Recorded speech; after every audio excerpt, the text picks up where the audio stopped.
खासकर कलीसिया को यीशु के दूसरा आगमन के लिए, कलीसिया को महिमा में या उत्तर पुनरुत्थान का भागी होने के लिए, कलीसिया को महिमा में शरीर को धारण करने के लिए, स्वर्गीय शरीर को धारण करने के लिए ये तेजो में सुसमाचार दिया गया है।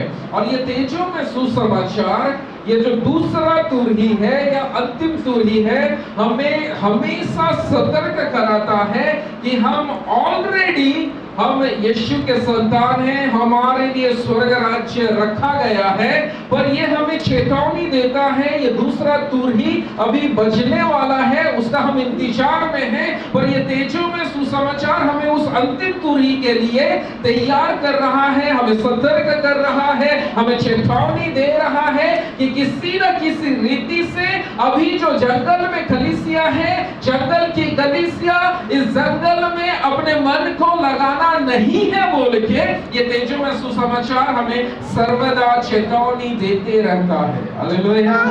क्योंकि जब हम इजराइलियों का जीवन को देखते हैं, इजरायली मिस्र देश से जिस समय निकल गए, निकलने के तुरंत बाद ये जंगल में या मरुस्थल में चले गए, और मरुस्थल में जाने के बाद वे कनान देश में प्रवेश करना या नहीं करना, ये बहुत मायने रखता है। और हम सब जानते हैं कि ज्यादा लोग प्रवेश किए, ज्यादा लोग कनान देश में प्रवेश किए नहीं किए।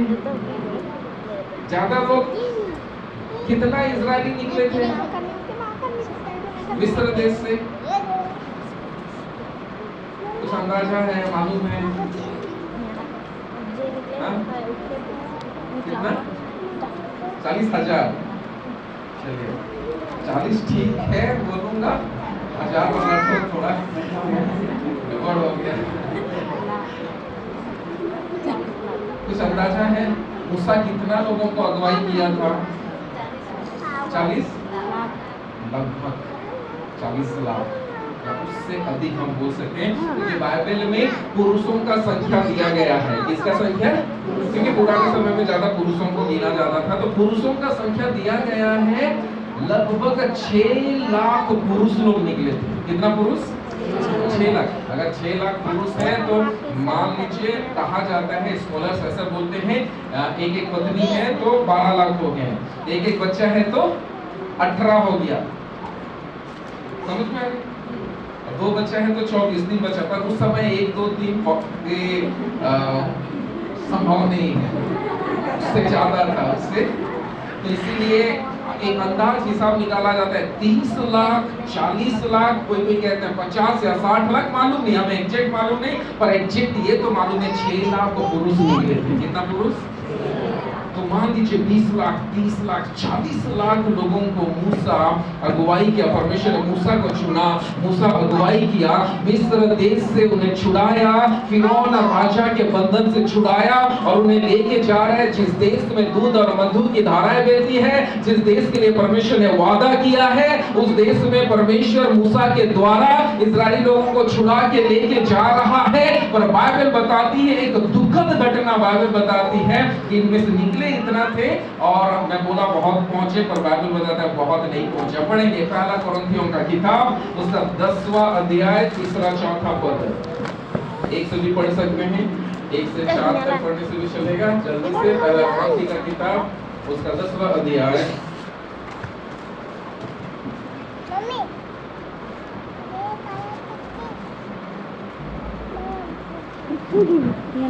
किसी को मिला तो पढ़ दीजिए।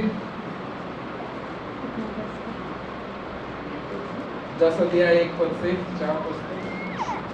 हे भाइयों, मैं नहीं चाहता कि तुम इस बात से अनजान रहो कि हमारे सब बाप दादे बादल के नीचे थे, और सबके सब समुद्र के बीच से पार हो गए, और सबने बादल में और समुद्र में मूसा का बपतिस्मा लिया, और सबने एक ही आत्मिक भोजन किया। सबने एक ही आत्मिक भोजन किया। सबने बादल में से मूसा का और उस समुद्र में से मूसा का बपतिस्मा लिया। सबने बपतिस्मा लिया, सबने मूसा का बादल में और समुद्र में बपतिस्मा लिया। सबने एक ही भोजन में से खाया। हाँ आगे। और सबने एक ही आत्मिक जल पिया, और सबने एक ही आत्मिक जल पिया, क्योंकि वे उस आत्मिक चट्टान से पीते थे, क्योंकि वे उस आत्मिक चट्टान से पीते थे जो उनके साथ साथ चलती थी, जो उनके साथ साथ चलता था। हाँ। और वह चट्टान मसीह था। और वह चट्टान मसीह था। अब ध्यान से सुनेगा। हाँ आगे। परंतु परमेश्वर उनमें से, किन में से? जिन्होंने मूसा का बपतिस्मा बादल और समुद्र में लिया, जिन्होंने एक ही आत्मिक भोजन किया, जिन्होंने एक ही चट्टान में से वो जल को पिया है, परमेश्वर उनमें से बहुतों से प्रसन्न ना हुआ, इसलिए वे जंगल में ढेर हो गए।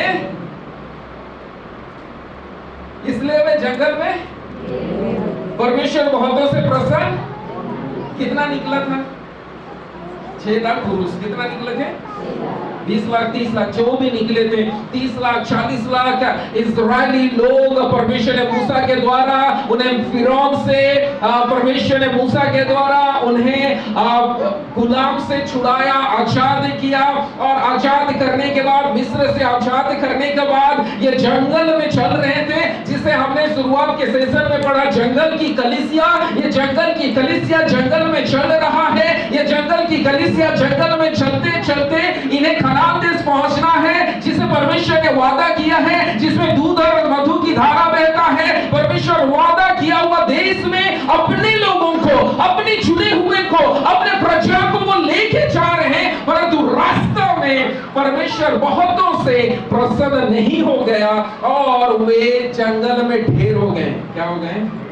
ये हमारे लिए, ये तेजों में सुसमाचार हमें यही सिखाता है, प्रियो, हमने यीशु को विश्वास किया है, हमने उद्धार पाया है, हमने बपतिस्मा लिया है, हम कलीसिया में जुड़ गए हैं, ये बहुत अच्छी बात है ये, परंतु हमारे मसीह जीवन का आरंभ है, अंत नहीं है। यहाँ से हम शुरू किए हैं, परंतु जब हम जंगल में जी रहे हैं, अब हमारे असली जीवन, हमारा टेस्ट, हमारा परीक्षा है कि जब हम अंधकार से, पाप से, शैतान के गुलाम से परमेश्वर ने हमें छुड़ाया यीशु के द्वारा, यीशु के बलिदान के द्वारा, अब हम जंगल की कलीसिया में हैं। अब हमारा जिम्मेदारी है कि हम जब जंगल की कलीसिया में हैं या फिर जंगल में चल रहे हैं, तो ये जंगल में हम ढेर ना हो जाएं।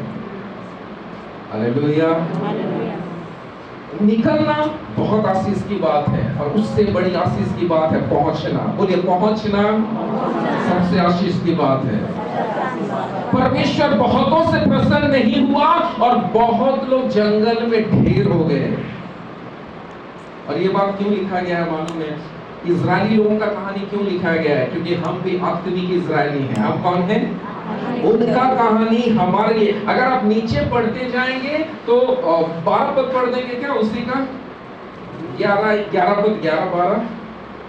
परंतु ये सब बातें जो उनके जीवन में घटा, जो उनके साथ में हुआ, ये सब बातें जो उन पर पड़ी दृष्टांत की रीति पर थी, और वे हमारे चेतावनी के लिए जो जगत के अंतिम समय में रहते हैं लिखी गई है। वो हमारी चेतावनी के लिए जो जगत के अंत में जो हम जी रहे हैं, हमारे लिए लिखा गया है। अर्थात जो इस्राएलियों के साथ में हुआ वो हमारे लिए वार्निंग है, हमारे लिए चेतावनी है कि उनके साथ जैसा हुआ, हम जो जगत के अंत में जी रहे हैं, हमारे साथ ऐसा ना हो। हालेलुया। ये हमारे चेतावनी। और जब चेतावनी, परमेश्वर हमें कुछ वार्निंग दे रहा है, चेतावनी दे रहा है, तो सतर्क होना है, सीरियस होना है। मैं इसलिए हमेशा कहता हूँ, हम अपने जीवन के साथ किसी भी क्षेत्र में हम मजाक कर सकते हैं, केवल आत्मिक जीवन के साथ हमें मजाक नहीं करना है, केवल आत्मिक जीवन के साथ हमें खिलवाड़ नहीं करना है, आत्मिक जीवन के साथ हमें समझौता नहीं करना है। आत्मिक जीवन, प्रियो कलीसिया, यहाँ पे जो महिमामय या तेजोमय सुसमाचार सुनाया जाता है, ये हमारा भविष्य को निर्णय करेगा। भविष्य में हम कहां जाएंगे उसको तय करेगा। कलीसिया में जो तेजोमय सुसमाचार सुनाया जाता है, यीशु के दूसरे आगमन के लिए तैयारी के लिए हमें बताया जाता है, हमारे भविष्य में हम कहां जाएंगे वो तय करेगा वो सुसमाचार को, जब हम ग्रहण करते या नहीं करते उसके द्वारा। हालेलुया। तो मैं हमेशा कहता हूं कि इन बातों में एटलीस्ट कम से कम आत्मिक बातों में हमें मजाक नहीं करना है। इसका मतलब मैं एकदम सीरियस रहने के लिए आप लोगों को नहीं बोल रहा हूँ, मैं बस इतना बताना चाहता हूँ। बाकी सब चीज में हम मजाक कर सकते हैं, परिवार सब कुछ, पर खासकर आत्मिक चीज बड़ा गंभीर रीति से हमें लेना है। Hallelujah, hallelujah.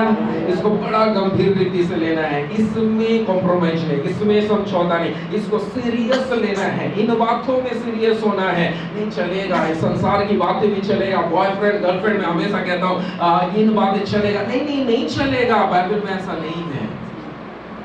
Hallelujah, hallelujah. Serious रहने की, क्योंकि परमेश्वर वचन में कहता है बहुतों से प्रसन्न। अरे वचन पढ़ेंगे क्या? इब्रानियों का किताब उसका 3रा अध्याय 16, 17, 18 पद को। इब्रानी का किताब 3रा अध्याय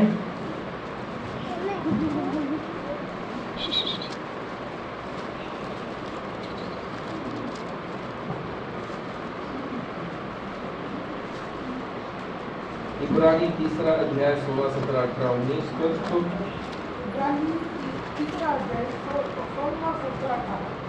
भला किन लोगों ने सुनकर भी क्रोध दिलाया? क्या उन सब ने भी जो मूसा के द्वारा मिस्र से निकले थे? उन लोगों ने क्रोध दिलाया परमेश्वर को, जिन लोगों को परमेश्वर ने मूसा के द्वारा उन्हें मिस्र से छुड़ाया था। हाँ। और वह 40 वर्ष तक किन लोगों से क्रोधित रहा? और परमेश्वर 40 वर्ष तक किन लोगों से क्रोधित रहा? क्या उन्हीं से नहीं जिन्होंने पाप किया? क्या उन्हीं से नहीं जिन्होंने पाप किया? और उनके शव जंगल में पड़े रहे। और उनके डेड बॉडी, उनके शव जंगल में पड़े रहे। और उसने किन से शपथ खाई? और परमेश्वर ने किन से शपथ खाई? कि तुम मेरे विश्राम में प्रवेश करने ना पाओगे। तुम मेरे विश्राम में प्रवेश करने ना पाओगे। क्या केवल उनसे नहीं जिन्होंने आज्ञा न मानी? हाँ, 19 भी पढ़ देंगे। अतः हम देखते हैं हाँ। कि वे अविश्वास के कारण प्रवेश ना कर सके। हम देखते हैं कि वे अविश्वास के कारण प्रवेश न कर सके। Hallelujah, hallelujah. और आप ये लाइन अगर पढ़ेंगे तो 19 पद पढ़ेंगे तो हमें आसान लगता है कि वे अविश्वास के कारण प्रवेश करने ना पाए। अविश्वास के कारण प्रवेश करने ना पाए। पर हम सोच सकते हैं हम तो विश्वास करते हैं, इसका मतलब हम प्रवेश करेंगे, हम तो यीशु पे विश्वास करते हैं, हम तो उद्धार पाए हैं, हम तो नया जीवन पाए हैं, पर हमारे लिए कोई रुकावट नहीं है, हम तो आराम से प्रवेश कर पाएंगे। इस्राएली लोग तो अविश्वास के कारण वे प्रवेश करने नहीं पाए, परंतु हम तो विश्वास करते हैं इसलिए हम प्रवेश करने पाएंगे। तो हम सब विश्वास करते हैं, हम सब विश्वास करते हैं, करते नहीं करते?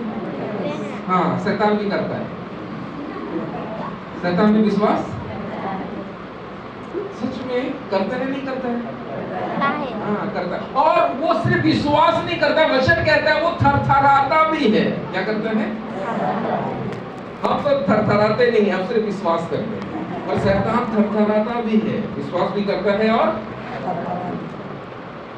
तो क्या सिर्फ विश्वास करना काफी है? नहीं नहीं नहीं, जो विश्वास किए हैं उस विश्वास के अनुसार चलना जरूरी है। हालेलुया। और एक ध्यान, जो विश्वास हमने किया है वो विश्वास होठों से नहीं, वो विश्वास बातों में नहीं, वो विश्वास कार्यों में दिखाई देना चाहिए। यदि हमने सच में यीशु का उद्धार पाया है, हमने सच में यीशु पे विश्वास किया है, हम सच्चे परमेश्वर का बेटा और बेटी है, तो वो बातों में नहीं, वो कार्य में प्रकट होना है। कार्य में दिखाई देना चाहिए कि उस भाई या वो बहन का जीवन शैली प्रकट करेगा कि ये विश्वासी है या विश्वासी नहीं है। हालेलुया। हमारा जीवन शैली दिखाएगा लोगों को कि ये सच में यीशु का बेटा है या बेटा नहीं है, या बेटी है या बेटी नहीं है। हालेलुया। इसका अर्थ ये है विश्वास केवल मन में नहीं, विश्वास कार्यों में प्रकट। इसी को याकूब लिखता है, कर्म बिना विश्वास मरा हुआ है। यदि हम सच में विश्वास करते हैं, हमारे जीवन शैली में, हमारे कार्यों में वो विश्वास प्रकट होगा। अगर हमारा कार्य अंधकार के लोगों के कार्य के समान है तो हमारा विश्वास मरा हुआ विश्वास है, और मरा हुआ विश्वास कभी स्वर्ग लेके नहीं जाएगा। वो मरा हुआ विश्वास परमेश्वर को क्रोध दिलाएगा। वो मरा हुआ विश्वास हमें जंगल में ही ढेर कर देगा, जंगल में ढेर कर देगा। हालेलुया। मैं डरा नहीं रहा हूं, पर ये वार्निंग है, चेतावनी है। मैं हमेशा कहता हूं, कई बार कड़वा दवा तो कड़वा है, परंतु उससे जल्दी इलाज हो जाएगा। कई बार पांव अगर सड़ गया है तो पूरा जिंदगी को बचाने के लिए पांव को काटना पड़ता है, तो वो पांव काटना उसका जीवन को बचाने के लिए जरूरी है। वैसा कई बार डांट या वार्निंग या चेतावनी हमारे आत्मिक जीवन को बनाता है। इसलिए पौलुस कहता है कि मैं प्रेम के साथ आऊं या छड़ी लेके आऊं। वचन में लिखा है, मैं ऐसा नहीं बोल रहा, पौलुस ऐसा कहता है कि छड़ी लेके आऊं या प्रेम के साथ आऊं। Hallelujah, hallelujah. परमेश्वर वचन बहुत खूबसूरती से बच्चों को भी बोलता है ना, छड़ी लगाना है। इसका अर्थ ये है, आज का वचन मैं नहीं जानता किसके लिए बहुत कड़वी लग रहा होगा, किसके लिए छड़ी के समान है, किसके लिए कड़वा दवा के समान है, पर ले लीजिए, वो छड़ी का मार खा लीजिए, वो दवा ले लीजिए, क्योंकि ये आपके भविष्य के साथ संबंध रखता है। आमीन, हालेलुया, हालेलुया। वे अविश्वास के कारण प्रवेश करने नहीं सके। आज मैं बताना चाहता हूँ, हमारा विश्वास काम के द्वारा प्रकट होना है। हमारा चाल चलन, हमारा स्वभाव, हमारा बोली वचन एक विश्वासी के समान जब प्रकट हो रहा है, तो ये साबित करता है कि हम एक सच्चा विश्वासी हैं, और परमेश्वर इससे प्रसन्न होगा। और जिससे परमेश्वर प्रसन्न होता है, परमेश्वर किससे प्रसन्न होता है? विश्वास करने वालों से। परमेश्वर किससे प्रसन्न होता है? क्योंकि वचन में लिखा है, इब्रानी 11:6 में क्या लिखा है? विश्वास बिना परमेश्वर को प्रसन्न करना अनहोना है। तो विश्वास अगर है और कार्य से प्रकट हो रहा है, मतलब हम परमेश्वर को प्रसन्न कर रहे हैं। इसका मतलब हम जो जंगल की कलीसिया, जंगल में जो जा रहे हैं और विश्वास का जीवन जी रहे हैं, विश्वास में काम कर रहे हैं, परमेश्वर को प्रसन्न कर रहे हैं, ना कि क्रोध दिला रहे हैं। हालेलुया। और क्रोध अगर नहीं दिला रहे तो हमें चिंता करने की आवश्यकता नहीं। स्वर्ग राज्य, कनान, सिय्योन हमारे लिए है। पर अगर हम विश्वास कर रहे हैं, बोल रहे हैं होठों से, पर हमारा कार्य प्रकट नहीं हो रहा है, हमारा जीवन अंधकार के समान चल रहा है, तो ये समझ जाना इससे परमेश्वर क्रोध हो रहा है, परमेश्वर को हम क्रोध दिला रहे हैं। अब इसलिए वचन बार बार बोलता है, जो भी पुराने नियम में इस्राएलियों के साथ हुआ वो हमें जानना जरूरी है, क्योंकि वो हमारे जीवन के साथ संबंध रखता है। इसलिए वचन कहता है, हम पढ़ेंगे रोमियों का किताब, उसका 15 अध्याय 4 पद, रोमी 15:4।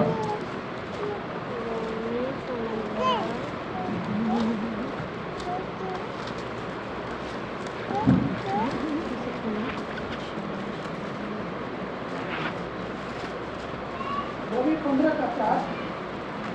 और जितनी बातें पहले से लिखी गई है, वे हमारी ही शिक्षा के लिए लिखी गई है। किसकी शिक्षा के लिए लिखी गई है? हमारी शिक्षा के लिए लिखी गई है, कि हम धीरज और पवित्र शास्त्र के प्रोत्साहन द्वारा आशा रखें। हाँ, हम धीरज के साथ पवित्र शास्त्र के प्रोत्साहन के द्वारा हम धीरज से आशा रखें। हालेलुया।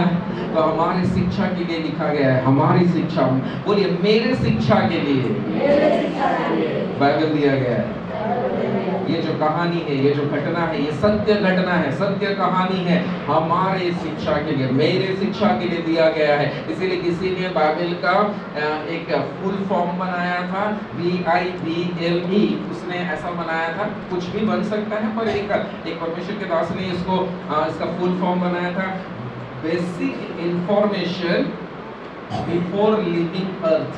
मतलब एक साधारण जानकारी पृथ्वी छोड़ने से पहले, बेसिक इंफॉर्मेशन बिफोर लिविंग अर्थ, मतलब इस पृथ्वी को छोड़ने से पहले ये बाइबल हमें जानकारी देता है आने वाला दुनिया, आने वाला समय, क्या क्या होने वाला है, कैसा होने वाला है।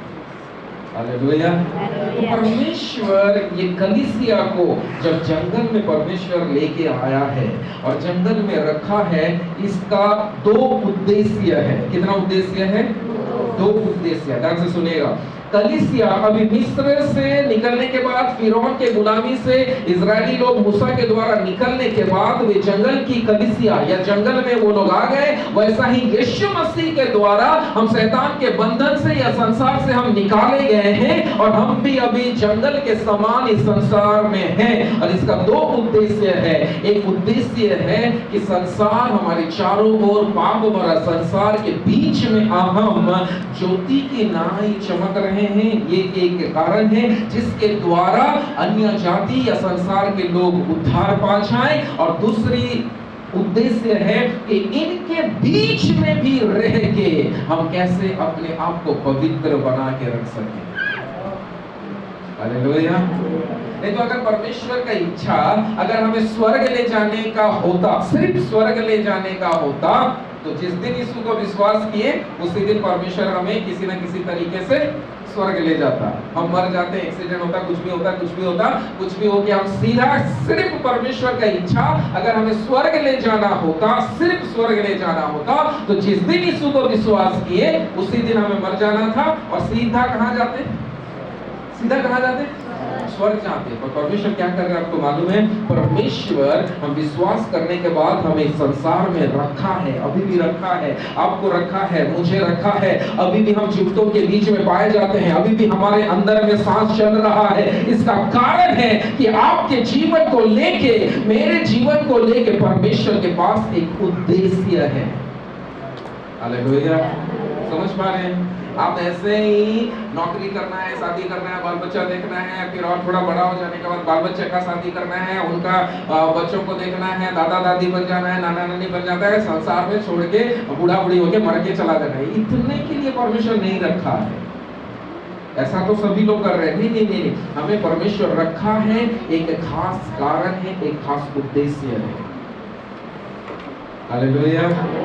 तो जब हम कलीसिया इस जंगल में है, इस संसार के बीच में है, तो पहली बात, 2 उद्देश्य मैं आप लोगों को बताया। पहला है कि हम इस संसार में ज्योति की नहीं चमकना है।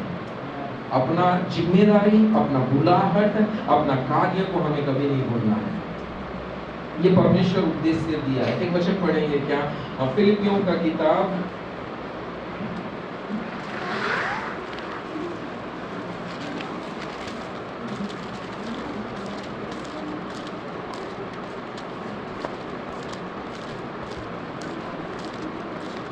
उसका 2 अध्याय और 15 पद। 2 अध्याय 15 पद।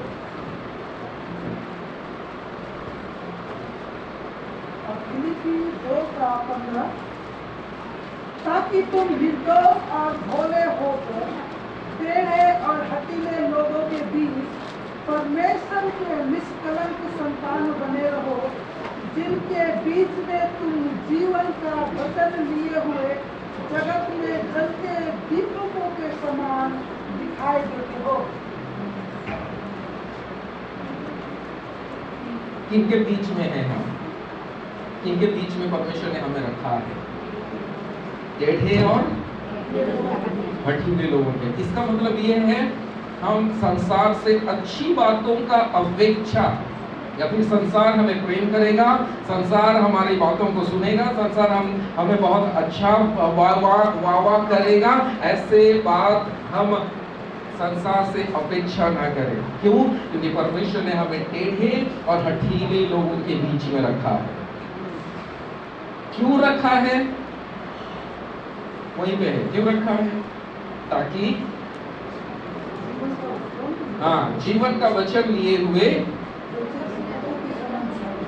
जलते दीपकों के समान दिखाई दे।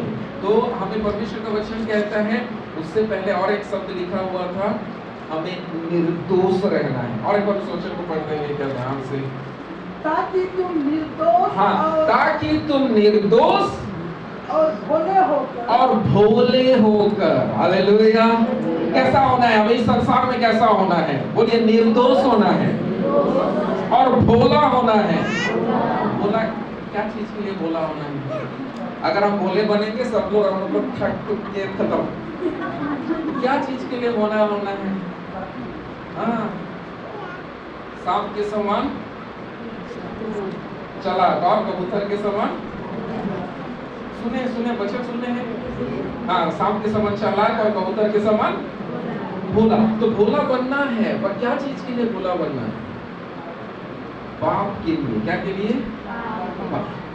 पापी लोगों के बीच में, टेढ़े और हठीले लोगों के बीच में परमेश्वर रखा है, और परमेश्वर स्वयं हमें उनके बीच में रखा है। और परमेश्वर कहता है तुम उनके बीच में रह के भी निर्दोष बना रहना और भोला, पाप के लिए भोला बना रहना। मतलब पाप के लिए भोला बनने का मतलब, ये पाप क्या है मुझे मालूम नहीं है, पाप क्या चीज है मुझे, पाप के लिए अपने आप को मरा हुआ सा, पाप के लिए भोला हमें बनना है। इसलिए पौलुस कहता है मैं मसीह के साथ क्रूस में चढ़ाया गया हूं, अब मैं जीवित नहीं रहा पर मसीह मुझ में जीवित है। हालेलुया।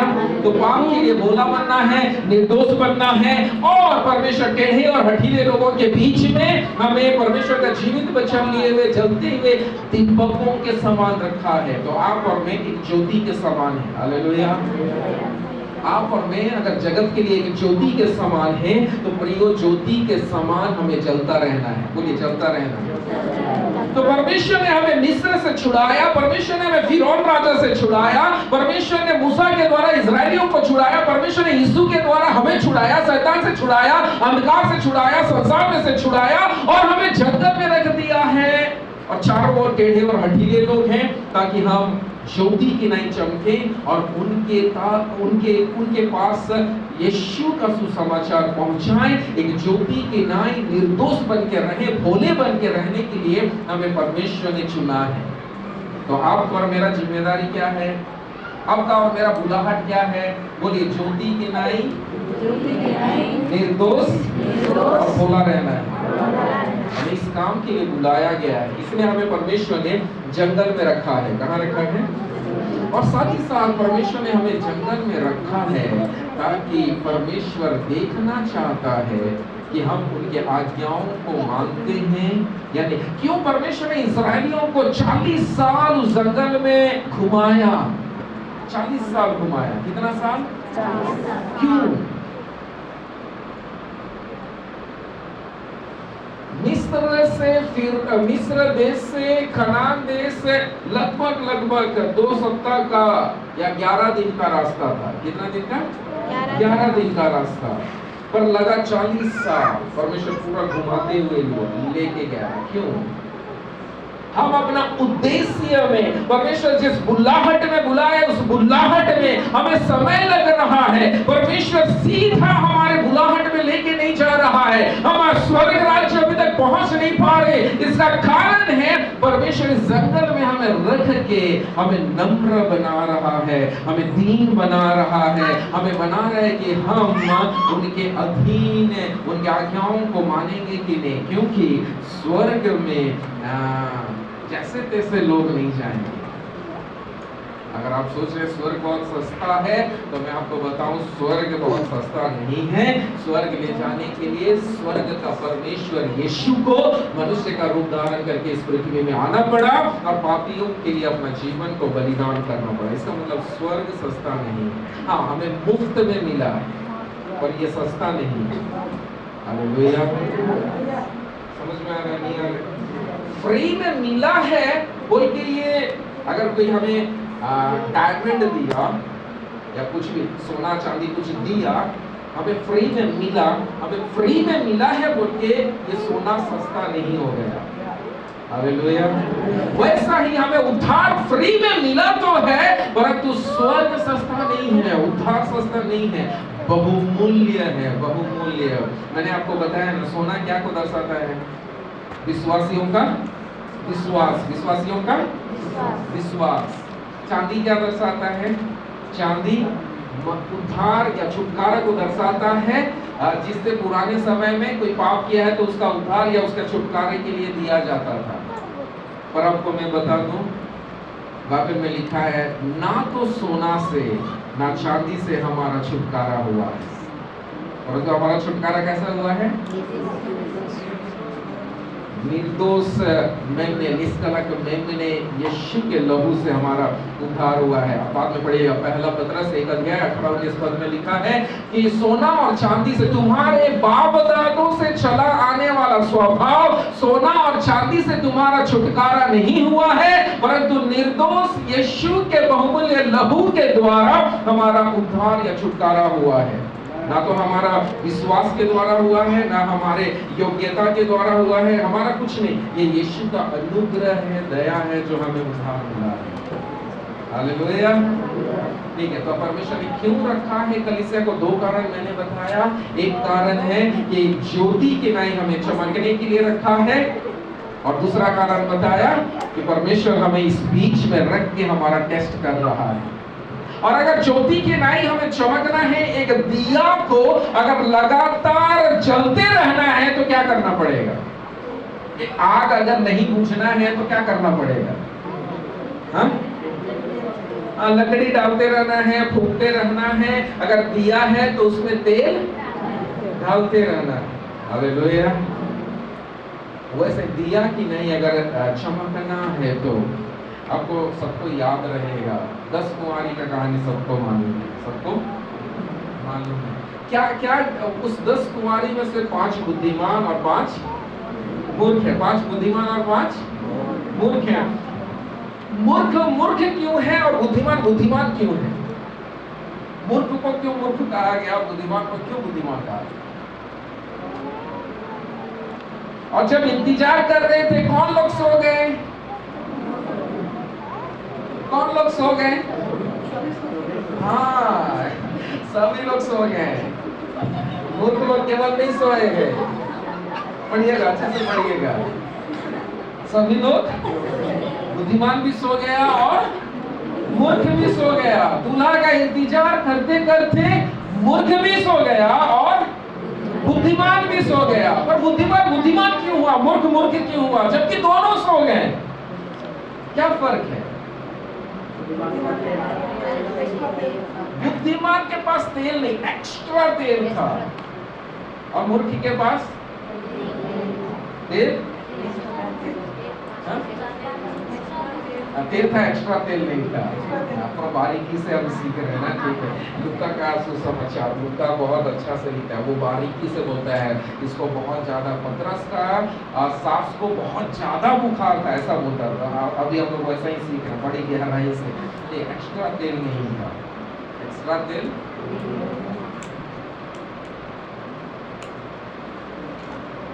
तेल को कहाँ रखे थे बुद्धिमान लोग? कहाँ रखे थे तेल को बुद्धिमान? इधर से आंसर आ रहा है, इसलिए इधर रखा। हाँ, कहाँ रखे थे? कुप्पी में। कहाँ रखे थे? आपको मैं बता दूं, आप और मैं, परमेश्वर हमें मिट्टी से रचा है, हम एक कुप्पी के समान है। किसके समान है? कुप्पी के समान। तेल पवित्र आत्मा की वो अभिषेक है। यदि हमारे अंदर में वो अभिषेक है तो हम बुद्धिमान हैं। पर एक्स्ट्रा तेल कहाँ रखना है? एक्स्ट्रा तेल, वचन कहता है हमारे हृदय में से जीवन की जल की नदियां बहनी है। प्रियो, एक्स्ट्रा मतलब कैसा? एक्स्ट्रा ओवरफ्लो होता है जो बढ़ के। इसका मतलब एक्स्ट्रा कैसे मिलेगा आपको मालूम है? आप एक्स्ट्रा मिलने वाला जगह से जुड़े हुए हैं। Hallelujah, hallelujah. समझ में? अगर आप वायर अगर जब तक जुड़ा हुआ है, ये मायने नहीं रखता कि 1 घंटा चलेगा उसके बाद ऑटोमेटिक बंद होगा। नहीं, वो ऑलरेडी सोर्स से, करंट का सोर्स से जुड़ा हुआ है, स्विच ऑन है, करंट आ रहा है, फैन चल रहा है, क्योंकि वो करंट देने वाला जहां से सप्लाई होता है वहां से आ रहा है। वैसा ही अगर हम सोर्स, जहां अभिषेक का सोर्स है, जहां से स्रोत है, वो स्रोत से अगर हम जुड़े हुए हैं तो एक्स्ट्रा तेल आते रहेगा, आते रहेगा, समाप्त नहीं होगा प्रियो, आते रहेगा।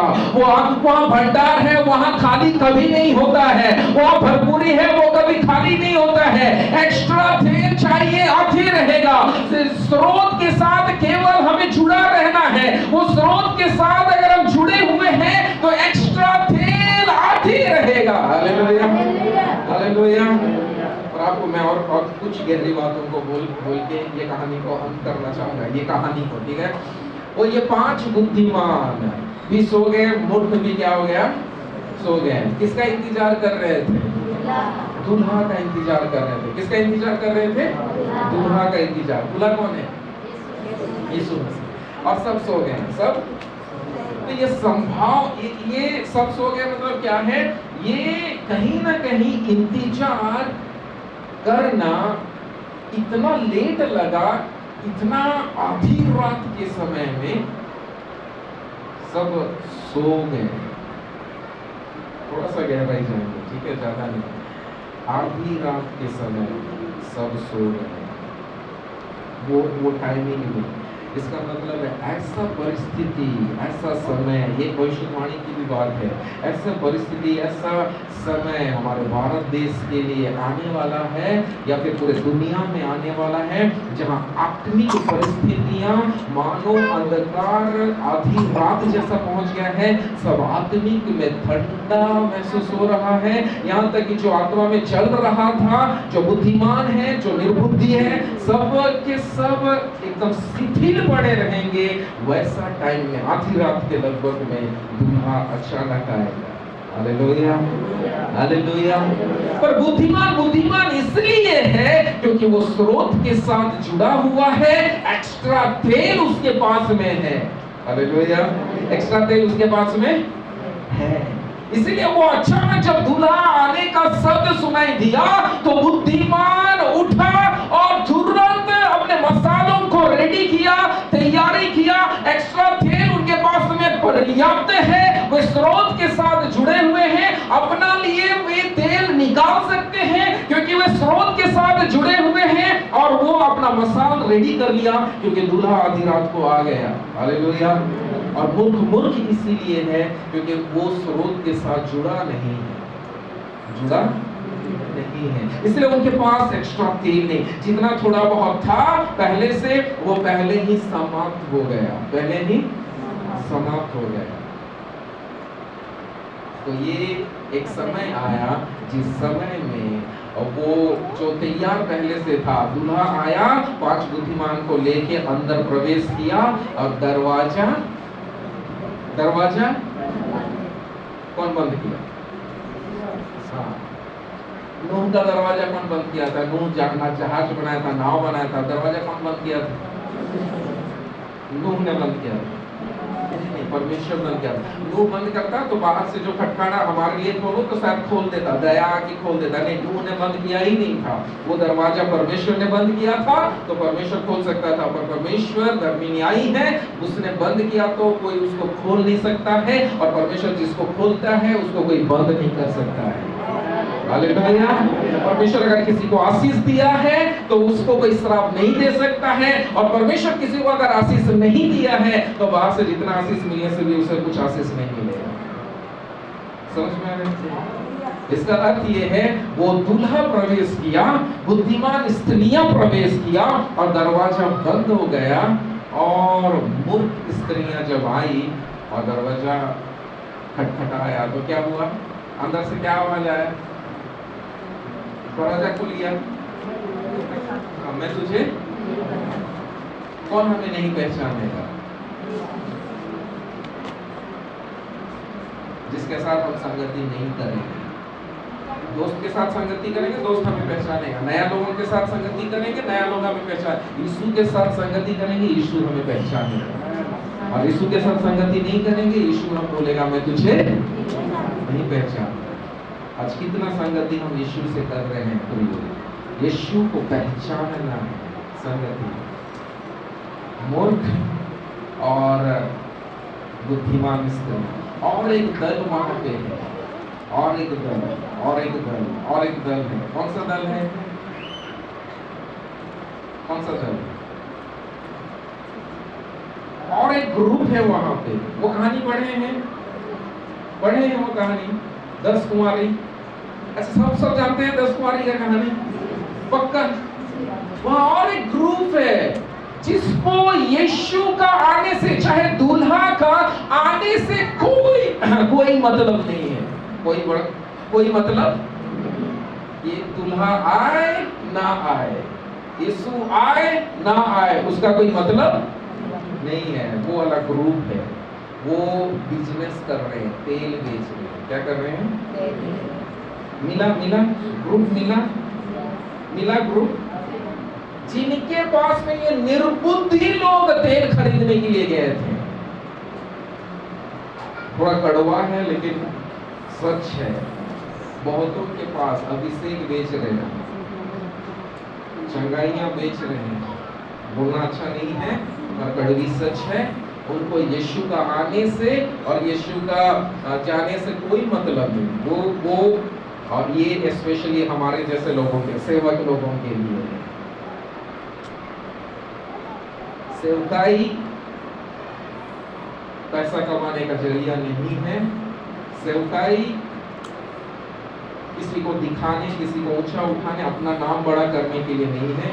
परमेश्वर ने बुलाया है, इसीलिए सेवकाई करना है। Hallelujah, hallelujah.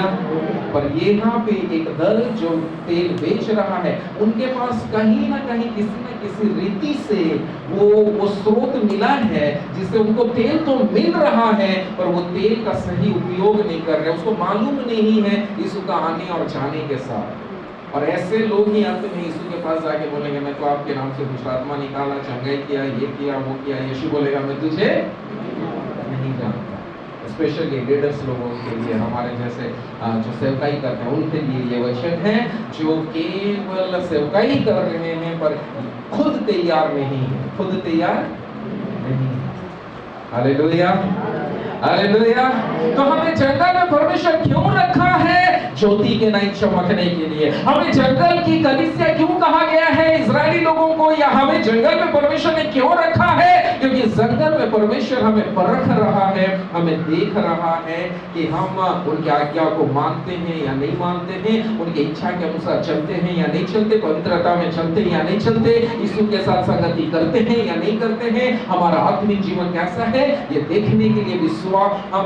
इसीलिए तो परमेश्वर ने आदम और हवा को जब आदम की वाटिका में रखा तो वहां पे बीच में रखा था भले बुरे का पेड़ को, साइड में नहीं रखा। कहां रखा था? बीच में, ताकि हमेशा दिखाई दे, हमेशा दिखाई दे। परमेश्वर टेस्ट करता है। परमेश्वर हमें देखना चाहता है कि हम उनकी आज्ञाओं को कैसे माने। इसलिए परमेश्वर हमें संसार के, पाप भरा संसार के बीच में रखा है। और परमेश्वर चाहता है उसके बीच में भी हम निर्दोष और भोले बने रहे, निर्दोष और भोले बने रहे। Hallelujah, hallelujah. तो हमें परमेश्वर ने रखा। और सबसे खूबसूरत बात आपको मालूम है, ये संसार में जब कलीसिया को परमेश्वर ने रखा है, याकूब जब एक स्थान में, वो हम ये कहानी जानते हैं इसलिए गहराई में नहीं जा रहा हूँ, उत्पत्ति 28 अध्याय में है। याकूब जब एक स्थान में वो सो रहा था और एक पत्थर को वो तकिया बना के, पिलो बना के सो रहा था, तो उसने सपना देखा कि स्वर्ग का द्वार या स्वर्ग खुला हुआ देखा। एक सीढ़ी स्वर्ग से पृथ्वी तक लगा हुआ है और स्वर्गदूत उस सीढ़ी से नीचे से ऊपर जा रहे हैं, ऊपर से नीचे आ रहे हैं। याद है कहानी, सुने हैं? हाँ। तो वो ये बाद में याकूब क्या बोला आपको मालूम है? ये स्थान का नाम उसने क्या रखा? बेथेल का मतलब, बेथेल का क्या है? परमेश्वर का घर, बेथ मतलब घर, एल मतलब परमेश्वर, बेथेल मतलब परमेश्वर का भवन या परमेश्वर का घर। ये जो परमेश्वर का भवन है, जो परमेश्वर का घर है, वो एक ऐसा स्थान है जहां पे स्वर्ग खुला रहता है। अगर ये कलीसिया है तो ये कलीसिया में स्वर्ग खुला हुआ है। ये कलीसिया पृथ्वी में जहां जहां कलीसिया पाए जाते हैं, वो कलीसिया वो परमेश्वर का भवन है, परमेश्वर का घर है, जहां पे स्वर्ग का द्वार खुला हुआ है। स्वर्ग का द्वार खुला हुआ है, क्योंकि बाइबल में लिखा है जिस जगह में याकूब वो दर्शन को देख रहा था, उस स्थान का नाम उसने बैथेल रखा। और साथ में उसने ये भी कहा, पढ़ देंगे कि 28 का 17 पद, उत्पत्ति 28 अध्याय 17 पद, उत्पत्ति 28 अध्याय 17 पद। क्या कहा याकूब ने, क्या कहा? और भय खाकर उसने कहा, हाँ, यह स्थान क्या ही भयानक है, यह स्थान क्या ही भयानक है। या तो परमेश्वर के भवन को छोड़, यह तो परमेश्वर के भवन को छोड़ और कुछ नहीं हो सकता, और कुछ नहीं हो सकता, वरन यह स्वर्ग का फाटक भी होगा। वरन यह स्वर्ग का फाटक है। तो बोलिए कलीसिया स्वर्ग का फाटक है। कलीसिया परमेश्वर का भवन है। इसका अर्थ यह है, एक कलीसिया को परमेश्वर ने जब जंगल में रखा है, तो ये कलीसिया परमेश्वर का भवन है, परमेश्वर का घर है, और यही कलीसिया स्वर्ग का फाटक है, अर्थात तो स्वर्ग कलीसिया के ऊपर में खुला हुआ है। और मैं और गहराई में अगर बताऊं तो कलीसिया ये ईंटा और बालू और ये कंक्रीट ये घर नहीं है, कलीसिया आप और मैं हैं। हालेलुया। कलीसिया कौन है? कौन है? आप और मैं। कलीसिया हम सब हैं। इसलिए परमेश्वर कलीसिया का, अगर हम नया नियम में देखें, कलीसिया नया नियम जो है वो ग्रीक भाषा में चाहे यूनानी भाषा में लिखा गया है, और यूनानी भाषा में कलीसिया जो शब्द है वो एक्लेसिया से आया है। क्या से आया है? एक्लेसिया। एक्लेसिया का मतलब होता है बुलाए हुए लोग, अलग किए हुए लोग। इसका मतलब परमेश्वर इस पृथ्वी में हमें रखा जरूर है, पर हम इस पृथ्वी के नहीं हैं। इस पृथ्वी से परमेश्वर ने हमें अलग किया है, हमें परमेश्वर ने चुन लिया है, हमें परमेश्वर ने बुला लिया है और अपना भवन हमें बना दिया है, जिस भवन के ऊपर में स्वर्ग खुला हुआ है। समझ में आ रहा है? समझ में आ रहा है? इसका मतलब आप और मैं एक कनेक्टर है। कनेक्टर मतलब कांटेक्ट पॉइंट है। कांटेक्ट पॉइंट का मतलब हम इस पृथ्वी में रह के भी स्वर्ग को छू सकते हैं। समझ में आया या नहीं आया मालूम नहीं, पर अगर आप ध्यान से परमेश्वर के वचन को मनन करेंगे तो आपको मालूम चलेगा कि हम कलीसिया हैं, हमें परमेश्वर ने चुना है। इसलिए बाइबल कहता है, क्या तुम नहीं जानते तुम्हारा शरीर परमेश्वर का मंदिर है? ये मंदिर है, परमेश्वर यहाँ रहता है, परमेश्वर का भवन है। और दूसरे मायने में ये स्वर्ग का द्वार को ये खोल के रखता है। यहाँ पे स्वर्ग का द्वार खुला हुआ है। इसका मतलब आपके सामने अगर कोई आता है तो उसको एक्सेस मिल सकता है स्वर्ग जाने के लिए। मतलब आपके पास में कोई मुलाकात करता है, आपके सम्मुख में कोई आता है, आपके सामने में आता है, तो उसके पास में एक मौका है वो परमेश्वर के भवन में प्रवेश करने के लिए या तो स्वर्ग को छूने के लिए। Hallelujah, hallelujah. इसका अर्थ ये है, आप और मैं इस पृथ्वी में जरूर रहते हैं, पर हम स्वर्ग को छूने वाला बात नहीं। वो सीढ़ी नीचे से ऊपर था, इसका मतलब हम नीचे से ऊपर आना जाना कर सकते हैं। स्वर्गदूत नीचे से ऊपर आना जाना किया, पर मैं आपको बताना चाहता हूँ, यीशु, एक गहरी बात, ठीक है, ध्यान से सुनिएगा। यीशु हमारे अंदर में है। यीशु हमारे अंदर में। हम कहाँ हैं? हम यीशु के अंदर हैं। ये संभव है? हम यीशु के अंदर हैं या यीशु हमारे अंदर है? ध्यान से सोचिए। थोड़ा सा दोपहर का टाइम है, थोड़ा सा दिमाग को सोने नहीं देते हैं, थोड़ा सा सोचते हैं, ठीक है? ध्यान से सोच लीजिए, हम यीशु के अंदर हैं या यीशु हमारे अंदर में? हाँ? यीशु हमारे अंदर में, हम यीशु के अंदर नहीं हैं। हम यीशु के अंदर,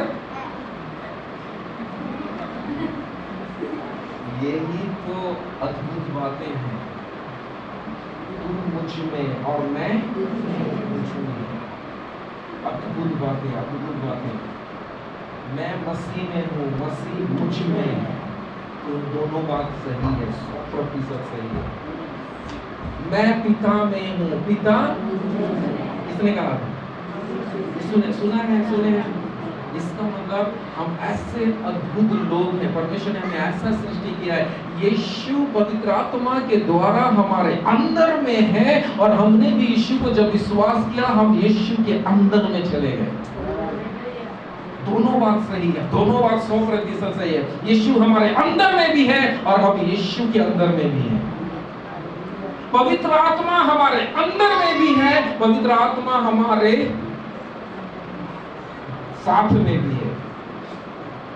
चलो वचन पढ़ा देते हैं, एक दो वचन, ये वैसा टॉपिक नहीं है पर फिर भी चलिए ठीक है, हम देखते हैं इफिसी का किताब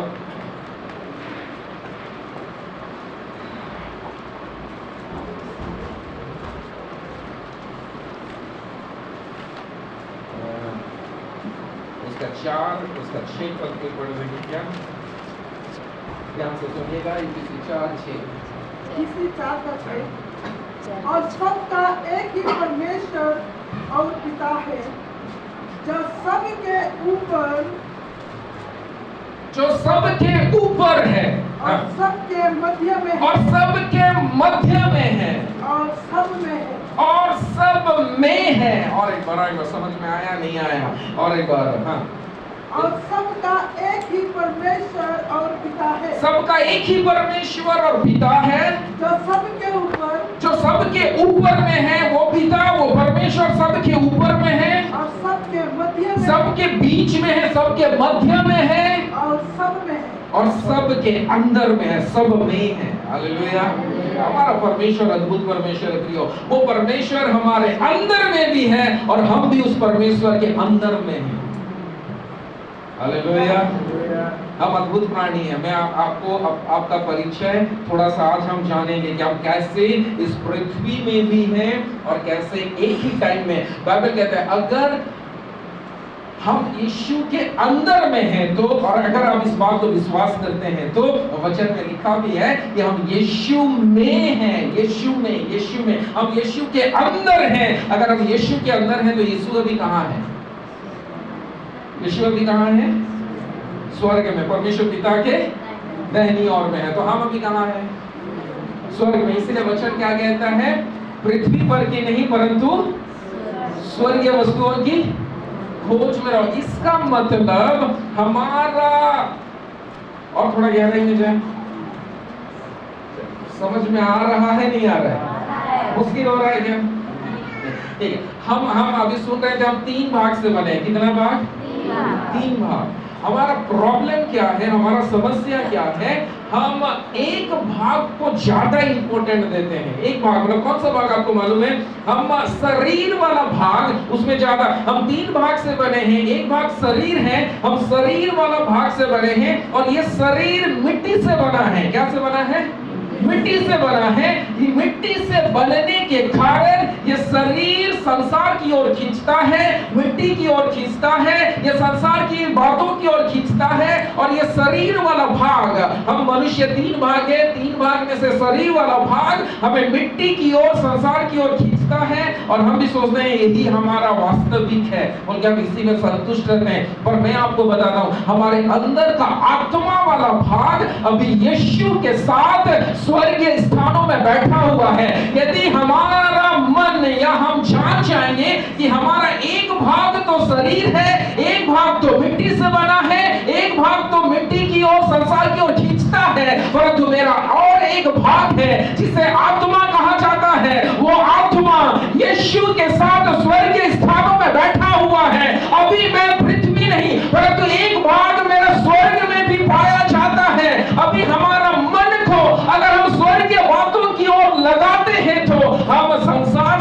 आत्मिक बातों की ओर झुक जाएंगे।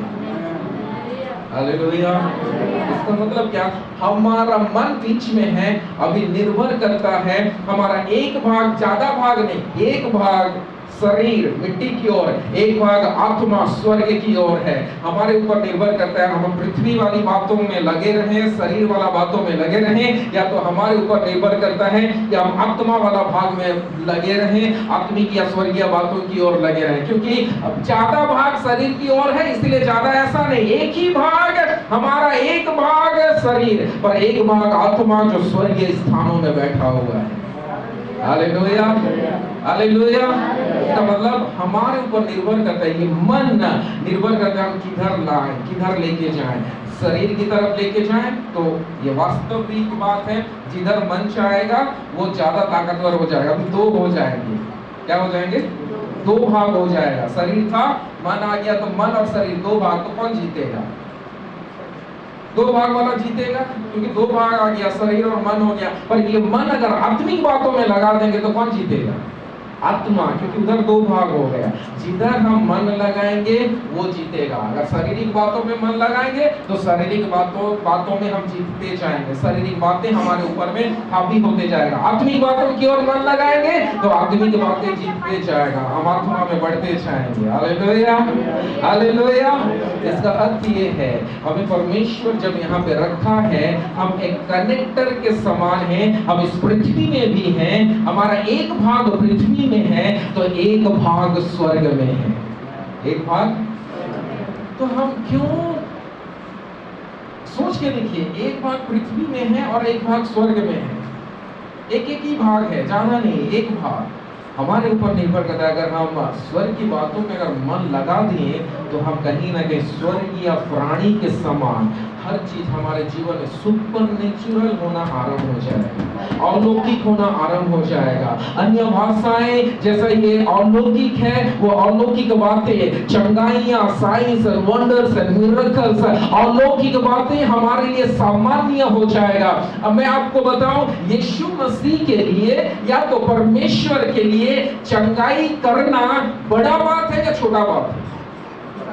किसी को चिल्लाना बड़ा या छोटा है? परमेश्वर के लिए उसमें भी डाउट कुछ नहीं है। परमेश्वर के लिए चमत्कार करना, चंगाई करना, आंधी रोकना, ये करना होगा, कुछ भी चंगाई परमेश्वर के लिए छोटी बात है। कितना बड़ा बात है? बड़ा नहीं, छोटी बात है। पर मैं हम ऐसा बोल सकते हैं, अद्भुत कार्य, चंगाइयां, मिरेकल, साइंस एंड वंडर्स जो भी है वो परमेश्वर के लिए मामूली बात है। हालेलुया।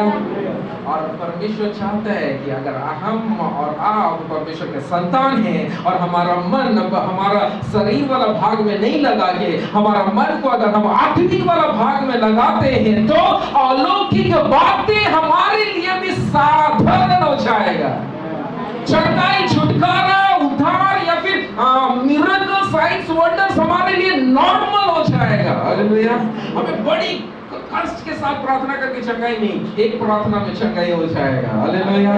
परमेश्वर हमें ऐसा बनाना चाहता है प्रियो, इसीलिए हमें पृथ्वी में रखा है। हम जाने कि हम पृथ्वी में रहते तो हैं पर हमारा घर पृथ्वी नहीं है। हम पृथ्वी में रहते तो हैं पर हमारा मन पृथ्वी में नहीं लगना चाहिए। हम पृथ्वी में रहते तो हैं परंतु एक ज्योति की नहीं चमकना है। हम पृथ्वी में रहते तो हैं परंतु हमारा हाथ या हमारा मन या हमारा सब कुछ स्वर्ग में रहना चाहिए। कहाँ रहना चाहिए? स्वर्ग। इसलिए परमेश्वर हमें कहाँ रखा है? कहाँ रखा है? पृथ्वी में। औरों को उद्धार देने के लिए भी, औरों को ज्योति प्रकट करने के लिए भी परमेश्वर ने हमें कहाँ रखा है? सब स्वर्ग पहुंच गए सर। कोई नहीं सुन रहे। हाँ, हमें कहाँ रखा है? पृथ्वी में रखा है। एक असाइनमेंट है, एक काम है, एक जिम्मेदारी है, उद्देश्य है। जब तक वो उद्देश्य पूरा नहीं होता परमेश्वर हमें स्वर्ग नहीं बुलाएगा। हालेलुया। शैतान जितना मारने के लिए भी कोशिश करेगा, हमें मार नहीं सकेगा कि किसी न किसी काम के लिए हमें परमेश्वर ने इस पृथ्वी में रखा है। कई बार वो काम हम जिंदगी भर मालूम नहीं कर पाते हैं।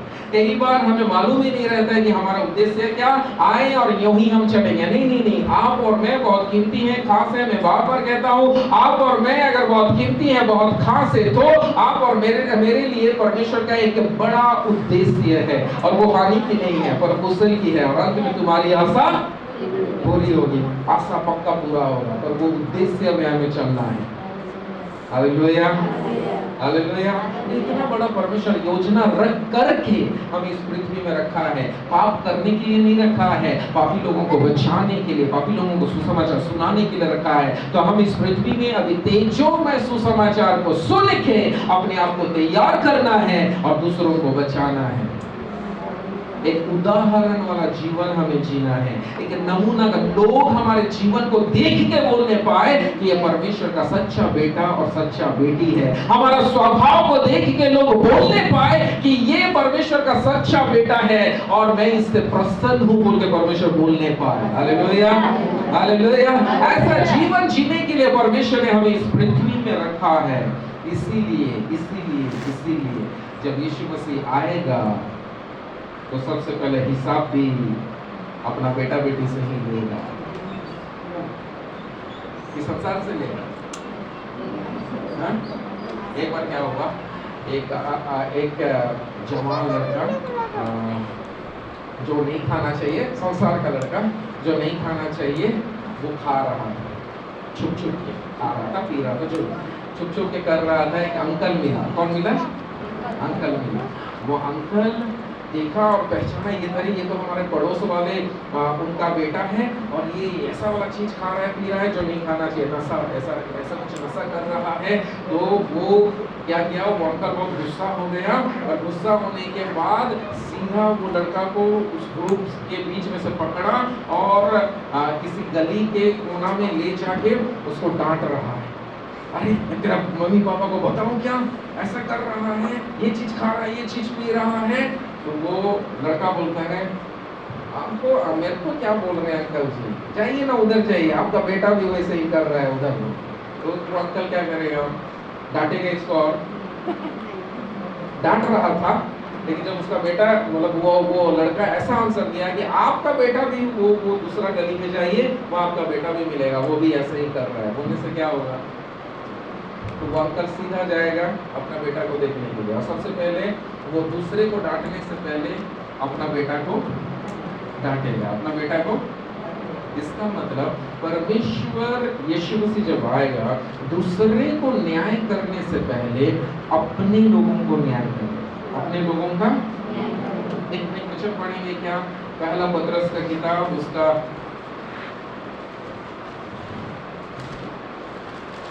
4 अध्याय 17 और 18 पद।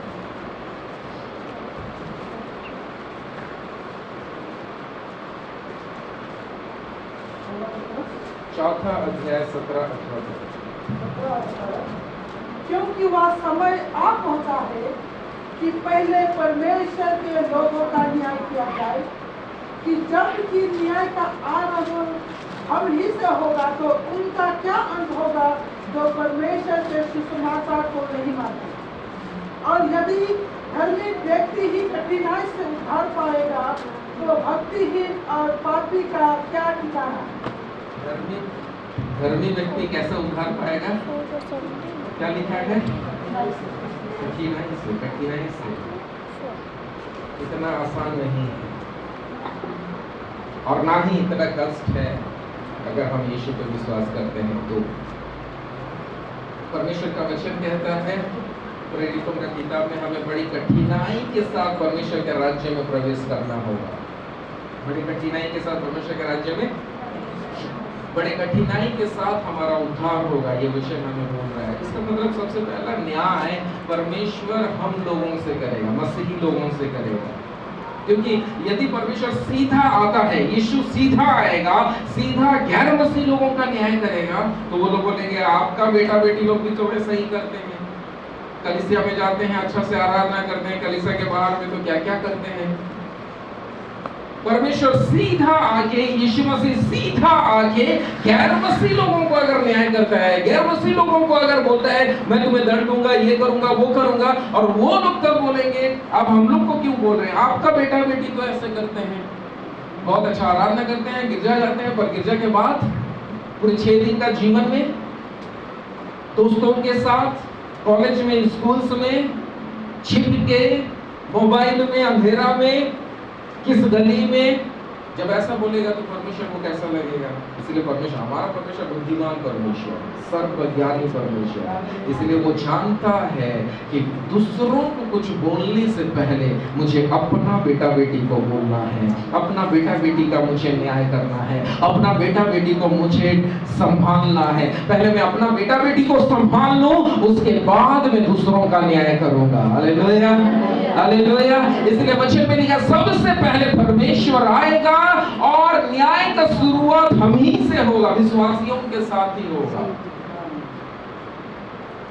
मैं डरा नहीं रहा हूं, पर मेरा वचन, माफ कीजिएगा, लेकिन चेतावनी से भरा हुआ रहता है।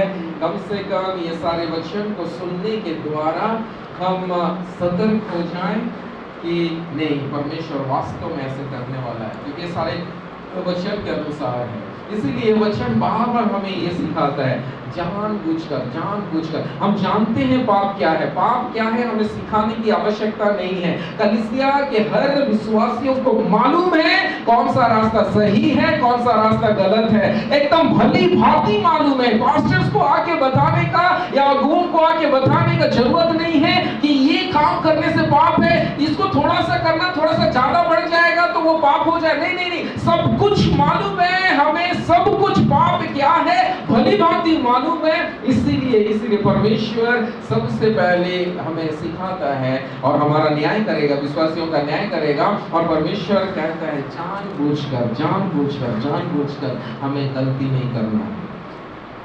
हम जानते हैं पाप क्या है, फिर भी पाप में अगर जी रहे हैं तो हम जानते हैं बुराई क्या है और बुराई में जी रहे हैं तो वचन क्या कहता है, पढ़ेंगे इब्रानियों का किताब, उसका 10 अध्याय 26 और 27 पद। इब्रानियों का किताब 10 अध्याय 26 और 27 पद।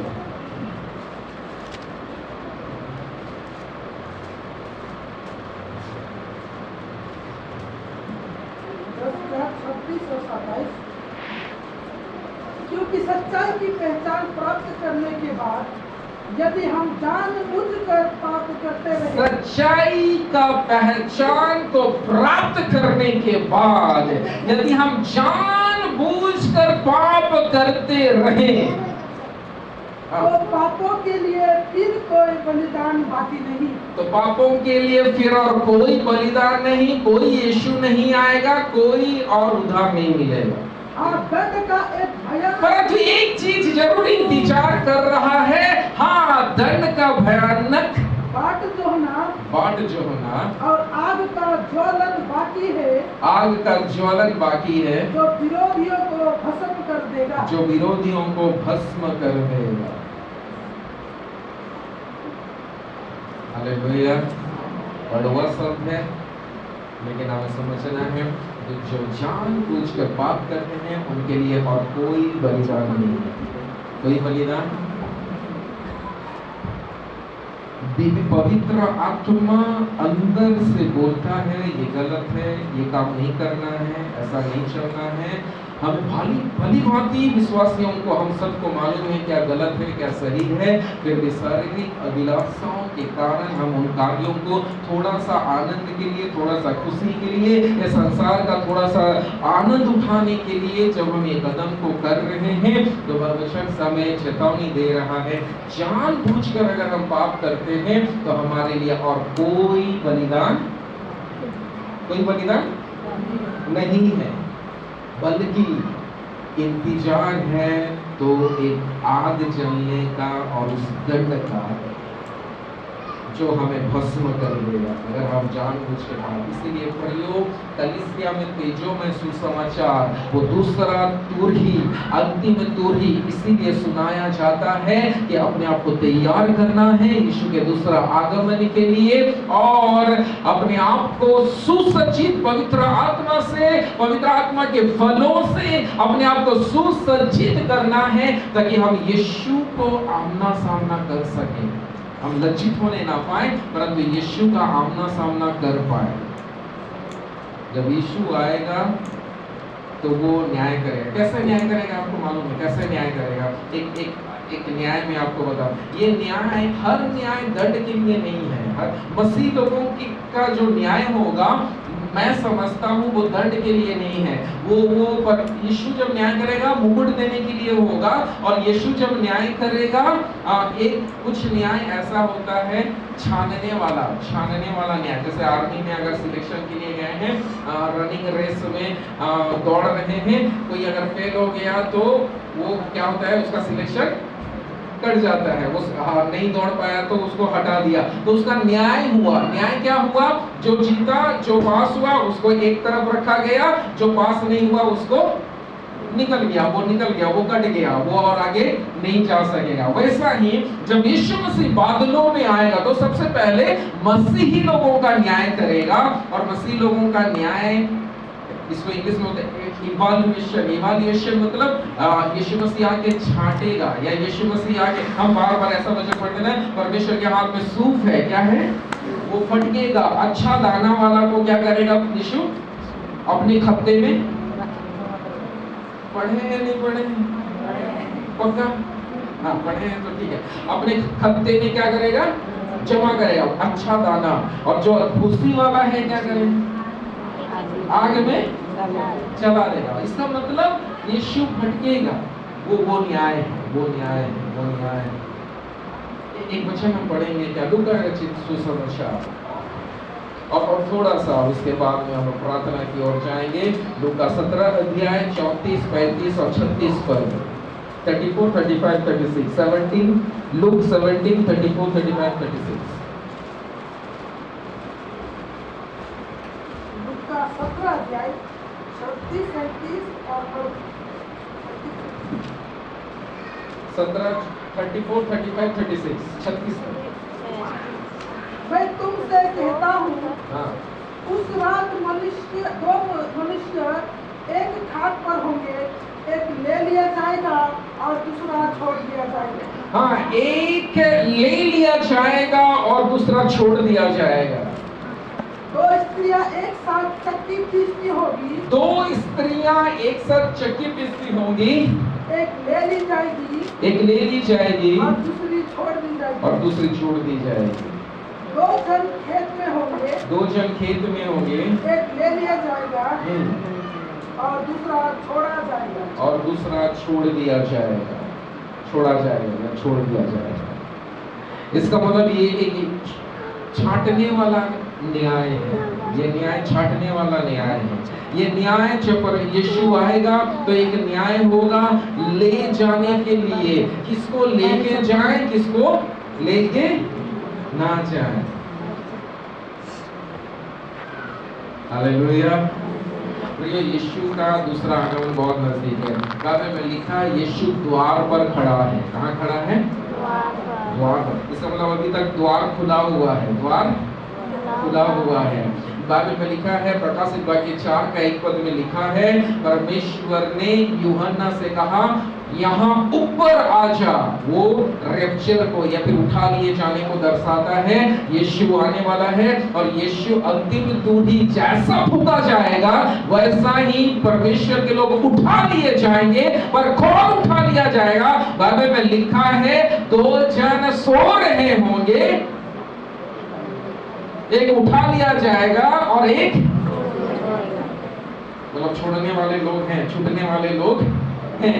2 स्त्रियां चक्की पीसती होंगी, एक उठा लिया जाएगा और एक छोड़। 2 जन खेत में काम कर रहे होंगे, एक उठा लिया जाएगा और एक छोड़ दिया जाएगा। मतलब कोई तो उठा लिया जा रहा है, कुछ ग्रुप तो उठा लिया जा रहा है और कोई ग्रुप तो है जो छोड़ दिया। छोड़ने वाले लोग भी हैं प्रियो हैं। हम ये छूटने वालों में से ना हो बोल के आज वचन हम सुन रहे हैं। Hallelujah hallelujah. हम छूटना चाहें। आपको मालूम है इन दिनों में पूरे दुनिया में कम से कम 220 करोड़ से भी ज्यादा मसीह लोग हैं। कितने लोग? उसमें हर प्रकार के मसीह लोग हैं, ठीक है, हर प्रकार के नामदारी सारी सब कुछ है। पर वहां पे 220 करोड़ लोग से ज्यादा लोग मसीह कहलाते हैं, मसीह हैं। पर ये कड़वा सच है, 220 करोड़ के 220 करोड़ लोग सभी उठा लिए नहीं जाएंगे। ये वचन हम भी प्रूफ करता है। एक ले लिया गया, एक छोड़ दिया गया। कुछ तो छूट जाएंगे, कुछ तो उठा लिए जाएंगे और हमें उठा लिए जाने में हो रहा है। बाइबल कहता है 2 जन सो रहे थे। क्या कर रहे थे? और अगर हम गहराई से बाइबल पढ़ेंगे तो वहां लिखा है सोने वाले लोग जो हैं वो हम सांसारिक भाषा में बोलते हैं मर गए। जो लोग मर गए हैं वो हम बोलते हैं वो लोग सो रहे हैं। वचन के अनुसार वो लोग सो रहे हैं। तो बाइबल में लिखा है 2 जन सो रहे होंगे, एक उठा लिया जाएगा और एक। तो जो मसीह में सोते हैं अर्थात जो प्रभु में मरते हैं, यीशु को अंतिम सांस तक विश्वास करके जो मरते हैं, अंतिम सांस तक विश्वास में जिन्होंने जीवन बिताया है, प्रभु के वचन के अनुसार जीवन बिताया है और प्रभु में अगर मर गए हैं या वचन के अनुसार सो रहे हैं तो वो प्रभु में सोया हुआ व्यक्ति जाग जाएगा। और जो प्रभु में नहीं सोया, मतलब प्रभु में नहीं मरा लेकिन प्रभु में नहीं मरा है, ऐसा वाला व्यक्ति छोड़ दिया जाएगा। क्या कर दिया जाएगा? जो प्रभु में सो रहे हैं, यीशु जब बादलों में आएगा तो वही लोग उठेंगे जो प्रभु में विश्वास की करके मरे हैं अंत तक। इसलिए वचन कहता है जो अंत तक का विश्वास में बना रहेगा उसी का। तो मैंने शुरू सेशन में पूछा था कौन कौन उद्धार पाया, तो हम सब ने हाथ उठाया, उद्धार पाया। पर वचन क्या बोलता है? जो अंत तक विश्वास में बना रहेगा उसी का। तो अंत तक बना रहना है। Hallelujah hallelujah. और वचन क्या कहते हैं? ये 2 व्यक्ति सो रहे थे, अर्थात ये मृत्यु में जो लोग अभी चले गए, हमारे पुरखे, हमारे जो भी पुराने जितने परमेश्वर का अभिषिक्त दास दासी थे, बुजुर्ग हो के जो इस संसार को छोड़ के चले गए, वो लोग वचन के अनुसार सो रहे हैं। जब यीशु मसीह बादलों में आएगा तो ये सोने वाले लोगों के बीच में से जो प्रभु में सोए हैं वो उठा लिए जाएंगे और जो प्रभु में नहीं सोए हैं, ऐसे ही मरे हैं, पाप में मरे हैं, वो लोग छोड़ दिया जाएगा। क्या कर दिया जाएगा? तो ये प्रभु क्या कर रहा है? न्याय कर रहा है। क्या कर रहा है? न्याय कर रहा है। और ऐसा न्याय में जब प्रभु न्याय कर रहा है, अपने चुने हुए लोगों को ले रहा है जो एकदम सिद्ध है, सिद्ध जो पवित्रता में चले, विश्वास में चले, वचन के अनुसार चले, यीशु के पीछे में चले, ऐसे वालों को लेके जा रहा है। इसीलिए तो जब यीशु मसीह दूसरों का न्याय करेगा तो दूसरे लोग बोल नहीं पाएंगे, क्योंकि यीशु चुन के लेके जाएगा, चुन के लेके जाएगा। पहले ही यीशु न्याय कर लेगा। और दूसरा ग्रुप है। दूसरा ग्रुप कौन है? चक्की पीस रहे। कौन चक्की पीस रहे? 2 स्त्रियां क्या कर रही? चक्की पीस रहे। ध्यान से सुनिएगा, ये थोड़ा सा गहरा है पर ध्यान से सुनिएगा। चक्की पीस, आज चक्की पीसेंगे। स्त्रियां जो है वचन में विशेषकर 3 चीजों को दर्शाता है। पहला है स्त्री कलीसिया को दर्शाता है, स्त्री यहूदी लोगों को दर्शाता है और स्त्री संसार को भी दर्शाता है।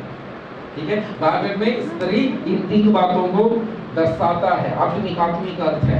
पहला कलीसिया को दर्शाता है, दूसरा यहूदी लोगों को दर्शाता है और तीसरा संसार को दर्शाता है। किसको दर्शाते हैं? संसार को। और यहाँ पे जो स्त्रियां चक्की पीस रही हैं, ये कलीसिया को दर्शा रहा है। किसको दर्शा रहा है? कलीसिया। ठीक है, तो कितना स्त्रियां चक्की पीस रही हैं? 2 स्त्रियां चक्की पीस रही हैं। मतलब 2 प्रकार का कलीसिया है। थोड़ा सा कड़वा है पर सुन लीजिए। कितना प्रकार का कलीसिया है? दो प्रकार का कलीसिया, क्योंकि दो स्त्रियां चक्की पीस रही है। और चक्की जब पीसती है पुराने समय में कैसा हम लोग अभी कुछ साल पहले भी चक्की पीसा करते थे, आजकल तो ग्राइंडर वाइंडर सब कुछ आ गया है। पहले चक्की पीसते थे, कैसा पीसते थे चक्की? हाँ, कैसा ऐसा ऐसा ना चक्की। तो चक्की पीसने के लिए कितना पत्थर होता था? कितना? दो पत्थर है, दो पत्थर है, ऊपर और नीचे दो पत्थर होता है, और दो पत्थर को घुमा के क्या करना पड़ता था? चक्की पीसना पड़ता। आपको मालूम है ये मूसा जब सीनै पहाड़ पे गया, सीनै पहाड़ में जाने के समय में मूसा को परमेश्वर ने 10 आज्ञाएं दिया। कितना पटिया में दिया? पत्थर का कितना टैबलेट्स में दिया? तो पत्थर का टुकड़े में 10 आज्ञाओं को दिया, वचन दो पत्थर का टुकड़े में वो आज्ञा दिया, वचन को दिया है। और हम ये भी जानते हैं कि बाइबल में दो नियम हैं, पुराने नियम है और नया नियम है। पुराना नियम और नया नियम, दो पत्थर का, एक नीचे पत्थर है, एक ऊपर में पत्थर है। दो स्त्रियां हैं, वो लोग चक्की पीस रहे हैं, पुराना नियम नया नियम। और दो टैबलेट में परमेश्वर ने अपने वचन को दिया है, ये वचन है। आज दो स्त्रियां हैं, दो प्रकार की कलीसियां हैं, चक्की पीस रहे हैं, वचन को सुन रहे हैं। हर जगह वचन प्रचार किया जा रहा है, चक्की पीसा जा रहा है। पुराना नियम नया नियम दोनों जगह से वचन को सुनाया जा रहा है। पर वचन कहता है ये दो स्त्रियां, दो प्रकार की कलीसिया को दर्शाता है। और ये दो स्त्रियां जो चक्की पीस रही हैं, इनमें से एक ले लिया जाता है और एक, तो ऐसा बोल सकते हैं एक कलीसिया उठा लिया जाएगा और एक कलीसिया, कड़वा सच है पर मैं बता रहा हूं, अभी क्लियर हो जाएगा, ठीक है। कलीसिया मतलब पूरा चर्च को नहीं बोल रहे हैं। कलीसिया कौन है? हम लोग हैं। कलीसिया कौन है? हम लोग। तो एक कलीसिया ले लिया जाएगा और एक कड़वा सच है कि एक कलीसिया छोड़ दिया जाएगा। कौन सा कलीसिया छोड़ दिया जाएगा? शैतान क्या करता है आपको मालूम है? इसको थोड़ा सा क्लियर कर देते हैं थोड़ा गहराई में। शैतान हर चीज को कॉपी करता है। हर चीज को क्या करता है? उसका अपना बुद्धि नहीं है, अपना ज्ञान नहीं है। वो परमेश्वर को देखता है और परमेश्वर का क्या बोलते हैं, कॉपी करता है उसका ही। तो परमेश्वर को पिता कहा जाता है, परमेश्वर पिता। परमेश्वर को क्या कहा जाता है? पिता। परमेश्वर पिता हमारा। तो शैतान भी बोलता है मैं भी पिता बनूंगा, मैं भी। तो वो भी पिता बन गया, पर वो क्या का पिता है? झूठ का पिता है। क्या का पिता है? झूठ का पिता, ठीक है। फिर परमेश्वर कहता है मेरा अपना एक लौता पुत्र यीशु मसीह को मैं जगत के लिए दूंगा, जगत के लोगों को उद्धार के लिए दूंगा। मसीह को मैं जगत के उद्धार के लिए दूंगा, परमेश्वर बोलता है। तो शैतान क्या बोलता है? शैतान कॉपी करता है। क्या करता है? कॉपी करता है। ध्यान से सुनिएगा इसको, तब समझ में आएगा मैंने क्यों कहा एक स्त्री उठा लिया जाएगा, एक स्त्री छोड़ दिया जाएगा। जो वचन में लिखा है एक कलीसिया उठा लिया जाएगा, एक कलीसिया छोड़ दिया जाएगा। इसका अर्थ क्या है? ध्यान से सुनिए। शैतान क्या करता है? परमेश्वर जब अपना एकलौता पुत्र मसीह को मनुष्य के उद्धार के लिए इस पृथ्वी में भेजा, तो शैतान भी बोलता है मैं भी एक मसीह को भेजूंगा, मैं भी एक मसीह को भेजूंगा। लेकिन परमेश्वर जैसा पिता है, शैतान भी वैसा ही पिता है, लेकिन वो किसका पिता है? झूठ का पिता है। तो वो जो मसीह को भेजेगा वो क्या मसीह होगा? झूठा मसीह। क्या मसीह? तो एक तरफ क्राइस्ट है तो दूसरी तरफ एंटी क्राइस्ट है। एंटी क्राइस्ट झूठा मसीह। सुने हैं? झूठा, अंत के दिनों में झूठा भविष्यवक्ता, झूठा मसीह लोग उठ खड़े होंगे। सुने, वचन सुनते हैं। तो शैतान क्या करता है? वो कॉपी कर रहा है कि एक तरफ जो भी देख रहा है, परमेश्वर की ओर से जो देख रहा है, शैतान वही चीज को वो अपना लिए भी लागू करता है। तो परमेश्वर की तरफ वो देखता है कि परमेश्वर अपने आत्मा को, पवित्र आत्मा को कलीसिया के लिए देता है, अपना बेटा बेटी लोगों के लिए देता है, अपना बेटा बेटी को पवित्र आत्मा से भरता है। तो दुष्ट शैतान भी देखता है, वो भी अपना दुष्ट आत्माओं को भेजता है। किसको भेजता है? दुष्ट आत्माओं को भेजता है। समझ में आ रहा है? यहाँ परमेश्वर मसीह लोगों को सामर्थ्य देता है, शक्ति देता है। मसीह लोग जब प्रार्थना करते हैं, हीलिंग्स एंड मिरेकल्स होता है, चिन्ह चमत्कार होता है, तो यहाँ झूठ का पिता शैतान भी देखता है और वो भी उसके पास में भी कुछ सामर्थ है, वो सामर्थ को वो भी देता है ताकि झूठा चिन्ह और चमत्कार भी होता है नहीं होता है? झूठा चिन्ह चमत्कार होता है या नहीं होता है? और क्या अगर झूठा चिन्ह चमत्कार होता है तो हमें सावधान रहना चाहिए, जो चिन्ह चमत्कार हो रहा है ये परमेश्वर से हो रहा है या झूठ का पिता या शैतान की ओर से, क्योंकि झूठा चिन्ह चमत्कार भी होता है। सब कुछ को शैतान क्या करता है? कॉपी करता है। क्या करता है? कॉपी करता है। तो परमेश्वर यीशु मसीह को भेजा, जो कोई यीशु मसीह में विश्वास किया, यीशु मसीह परमेश्वर का संतान होने को उनको अधिकार दिया, जिसे हम विश्वासी कहते हैं, चाहे यीशु का परमेश्वर का बेटा बेटी कहते हैं। ऐसा दल कलीसिया खड़ा हो गया, सच्चा कलीसिया खड़ा हो गया, तो शैतान भी इसे देखा, अपना प्रचार फैलाया, अपना कार्य किया और वो झूठा कलीसिया भी खड़ा कर दिया। शैतान का भी कलीसिया है, आपको मालूम है? तो बहुत पहले से हमें प्रभु में नया आया था, तभी हमें मालूम है। हमारे पास्टर बोलते थे वहाँ पे शैतान का कलीसिया, वहाँ पे हम लोग रात को सेवा करते थे। शैतान का भी कलीसिया था, होता है, और वो लोग रात को सेवा करते हैं। हमें बोलना नहीं चाहिए, फिर भी बस थोड़ा सा जानकारी में दे, बहुत सारा चीज़ पास्टर बताए थे। तो वहाँ रात को सेवा करते हैं, अंधकार में सेवा करते हैं, क्रूस वहाँ पे उल्टा रहता है, बाइबल को उल्टा पढ़ते हैं। बाइबल में लिखा है चोरी मत करो, तो वो लोग बोलेंगे चोरी करो। जो भी बाइबल में जो मना किया गया है उसको करने बोलते हैं, और जो करने बोला है उसको वो लोग मना करते हैं। तो शैतान का भी कलीसिया होता है। तो मैं क्या बताना चाहता हूँ, शैतान परमेश्वर का कॉपी करता है हर चीज। परमेश्वर के लोग हैं, परमेश्वर की कलीसिया है, तो शैतान का भी कलीसिया। अच्छा, आपको अगर बहुत कड़वा लग रहा है, एक वचन पढ़ेंगे आप लोग, दूसरा कोरिन्थी का किताब, उसका 11 अध्याय,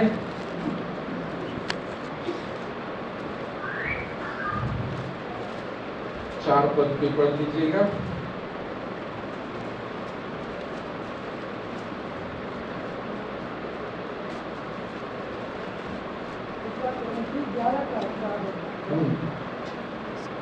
यदि कोई तुम्हारे पास आकर किसी दूसरे यीशु का प्रचार करे, किसी दूसरे यीशु, दूसरा अगर आप अंडरलाइन लगाते हैं तो लगा सकते हैं, दूसरा यीशु। कौन सा यीशु? तो कोई है जो दूसरा यीशु का नाम पे आता है, हाँ, और जिसका प्रचार हमने नहीं किया, हाँ, या कोई और आत्मा तुम्हें मिले, और आत्मा तुम्हें मिले, मतलब पवित्र आत्मा है और एक दूसरी प्रकार का भी आत्मा है, हम दूसरा आत्मा बोल सकते हैं, हाँ, और जो पहले ना मिला था, हाँ, या और कोई सुसमाचार सुनाए, और कोई दूसरा सुसमाचार सुनाए, जिसे तुमने पहले ना माना था, जिसको तुमने पहले ना माना था या ना सुना था, तो तुम उसे सह लेते, तुम उसे सह लेते। अब इसको बाद में अगर आपको मालूम चलेगा, बाद में लिखा है कि शैतान भी स्वर्गदूतों का रूप धारण करके आता है। 14 पद पढ़ेंगे क्या? उसी का यह कुछ अचंभे की बात नहीं, यह कुछ अचंभे की बात नहीं, क्योंकि शैतान आप भी ज्योतिर्मय स्वर्गदूत का रूप धारण करता है, ज्योतिर्मय स्वर्गदूत का रूप धारण करता है। इसका मतलब प्रियो, हम जो कलीसिया बोल रहे हैं, ये पूरे संसार में जितने कलीसिया हैं, इन कलीसियाओं में शैतान भी अपने लोगों को खड़ा किया है। इन कलीसियाओं में झूठा कलीसिया भी है और इनको हम अच्छी रीति से जानते हैं। कभी आप सुने हैं यहोवा विटनेस? सुने हैं यहोवा साक्षी, क्या बोलते हैं? खुल के अगर वो लोग यीशु को परमेश्वर का पुत्र नहीं मानते हैं, यीशु को परमेश्वर ने सृष्टि किया है, यीशु स्वर्गदूत है बोल के वो लोग विश्वास करता है। मैं उनका किताब भी पढ़ा हूँ, इसलिए युवाओं के साथ बता सकता हूँ।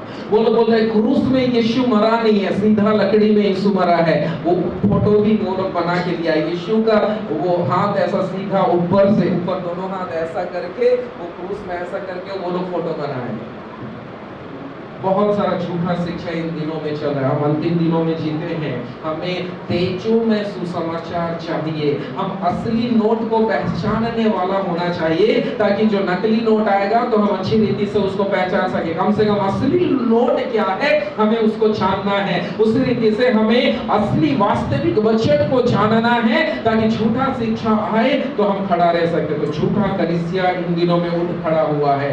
ये तो रही झूठी कलीसिया की बातें, और ये झूठी कलीसिया जो वचन के अनुसार नहीं है, यीशु को प्रभु बोल के नहीं मानते हैं। बहुत सारे ऐसे यहोवा विटनेस जो है, और भी बहुत सारे संस्था ऐसा है, ये लोग नहीं मानते हैं।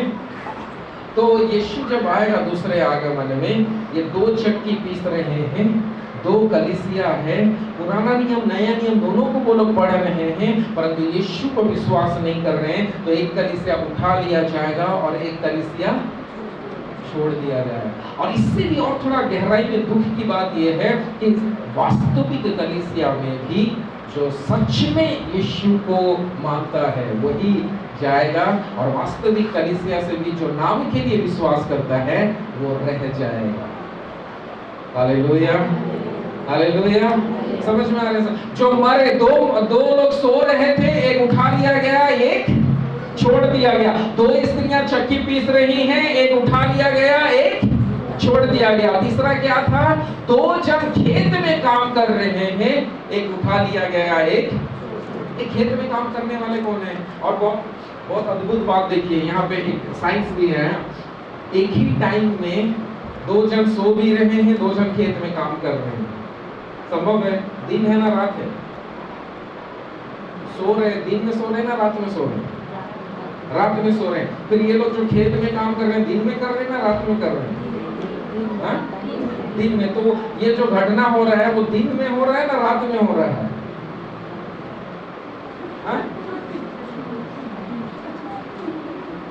मैं पहले हिंट्स दे दिया साइंस से। अगर अभी हमारे यहाँ कहीं पे दिन है तो कहीं पे इस पृथ्वी में रात। ये साबित करता है कि जब यीशु मसीह आएगा तो किसी के लिए रात होगा तो किसी के लिए दिन होगा। कहीं पे लोग सो रहे होंगे तो कहीं पे लोग काम कर रहे होंगे। दिन भी होगा, रात भी होगा। हालेलुया, अद्भुत परमेश्वर है हमारा। और जो दिन में काम कर रहे हैं, ये काम करने के विषय में कौन लोग काम कर रहे हैं? ये जो कहानी है ये दर्शाता है सेवक लोगों को। किसको? सेवक लोगों को। ये लोग परिश्रम कर रहे हैं, दिन में काम कर रहे हैं। ये सेवक लोगों के बीच में से भी एक उठा लिया जाएगा और एक छोड़ दिया जाएगा। क्योंकि अगर आप वही दूसरा कोरिन्थियों उसका 11 अध्याय में अगर आप पढ़ेंगे तो वहां पे आपको मालूम चलेगा 12 पद और 13 पद को भी आप पढ़ेंगे। 12, 13, 15 पद। अच्छा, एक ही बार 15 सिर्फ पढ़ दीजिए, 14 और 15 पढ़ दीजिए ताकि और समझ में आ जाए। यह कुछ अचंभे की बात नहीं, यह कुछ अचंभे की बात नहीं, क्योंकि शैतान आप भी ज्योतिर्मय स्वर्गदूत का रूप धारण करता है। ज्योतिर्मय स्वर्गदूत का रूप धारण करता है। इसलिए यदि उसके सेवक भी धर्म के सेवकों का साथ, इसीलिए अगर उसके सेवक मतलब किसके सेवक? हाँ, शैतान का सेवक भी यदि धर्म के सेवक का रूप धरे तो कोई बड़ी बात नहीं। तो कोई बड़ी बात नहीं। इसका मतलब शैतान का भी सेवक लोग हैं जो सेवकाई कर रहे हैं। अगर शैतान ज्योतिर्मय स्वर्गदूत का रूप धारण कर सकता है तो उसका सेवक मतलब शैतान का सेवक भी धर्म का सेवक का अगर रूप धारण करके हमारे बीच में चला फिरा कर रहे हैं तो ये कोई बड़ी बात नहीं है। इसीलिए बाइबल में लिखा है 2 जन खेत में काम कर रहे होंगे, एक ले लिया जाएगा और एक छोड़ दिया जाएगा। एक बहुत कड़वा सच है पर सच है। सभी सेवक परमेश्वर के सेवक नहीं है, सभी लोग परमेश्वर के लोग नहीं हैं। कुछ सेवक शैतान के भी हैं, कुछ सेवक कुछ विश्वासी शैतान के भी हैं। विश्वासी मतलब शैतान पे विश्वास करते हैं। ये कब हुआ आपको मालूम है? कब हुआ? ये कहानियां पढ़े हैं जब मालिक बोला था अपने लोगों को खेत में बीज बोना, खेत में बीज बोना, और रात को रात को क्या हुआ? शत्रु आया। शत्रु कौन है? शैतान आया। और अच्छा बीज में क्या बीज बोया जो गया तो उसने क्या कर दिया? जंगली बीज को बो दिया। जंगली बीज को बो दिया। और जब जंगली बीज को बो दिया, नेक्स्ट दिन मालूम चला मालिक को कि जंगली बीज बोया गया है। तो वहां के सेवक लोग आए और बोलने लगे क्या हम जंगली बीज उखाड़ दे, निकाल दे? पौधा जब निकला था तो मालिक ने कहा नहीं, जंगली बीज उखाड़ते उखाड़ते अच्छा बीज भी क्या हो जाएगा? उखड़ जाएगा। इसलिए इन दोनों को साथ साथ बढ़ने दो। पर कब फैसला किया जाएगा? कटनी के दिन। कब फैसला किया जाएगा? कटनी के दिन।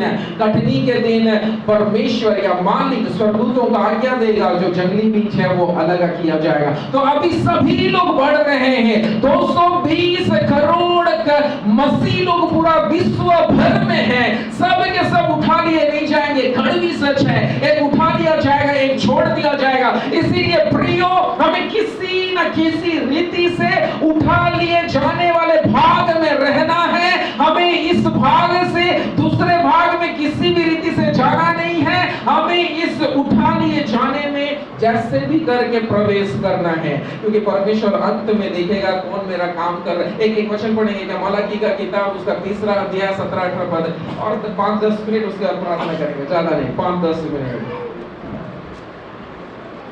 मलाकी का किताब उसका 3 अध्याय 17-18 पद।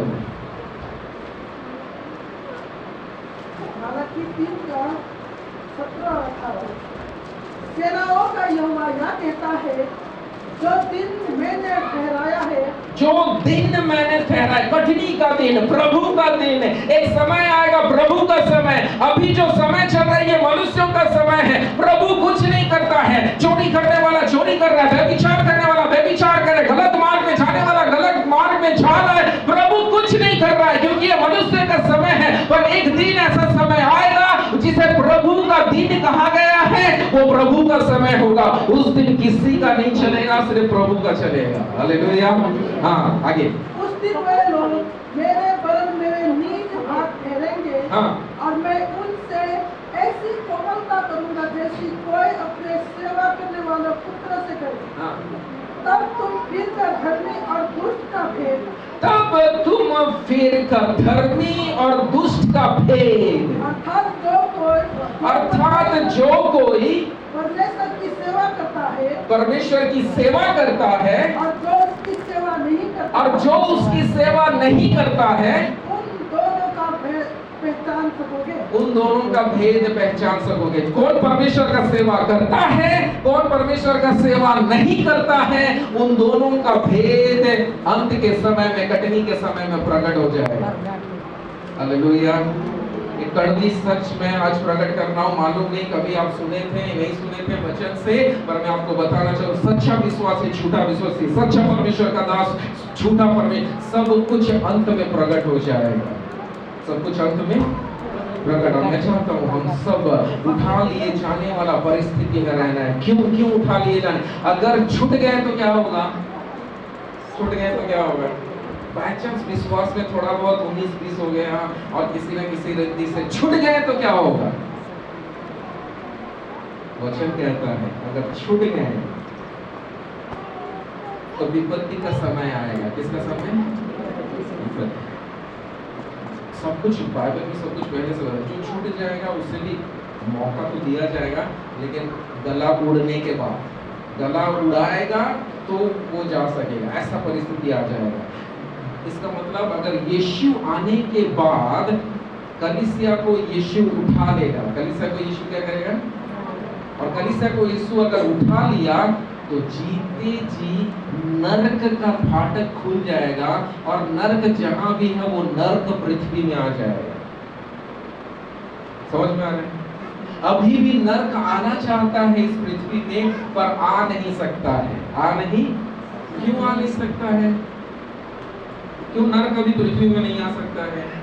क्योंकि यीशु ने कहा मैं अपना कलीसिया बनाऊंगा और अधोलोक का फाटक कलीसिया के ऊपर में प्रबल नहीं हो सकता। कलीसिया जब तक इस पृथ्वी में है, जब तक परमेश्वर के सच्चे लोग इस पृथ्वी में हैं, जब तक कलीसिया सच्चा कलीसिया इस पृथ्वी में है, पृथ्वी में कलीसिया जब तक प्रार्थना कर रहा है, अधोलोक का फाटक इस पृथ्वी में प्रबल नहीं हो सकता है। परंतु दूसरे आगमन में जब यीशु मसीह आएंगे तो और कलीसिया को उठा लेके चले जाएंगे, तो और रोकने वाला कोई भी नहीं रहेगा, रोकने वाला कोई भी।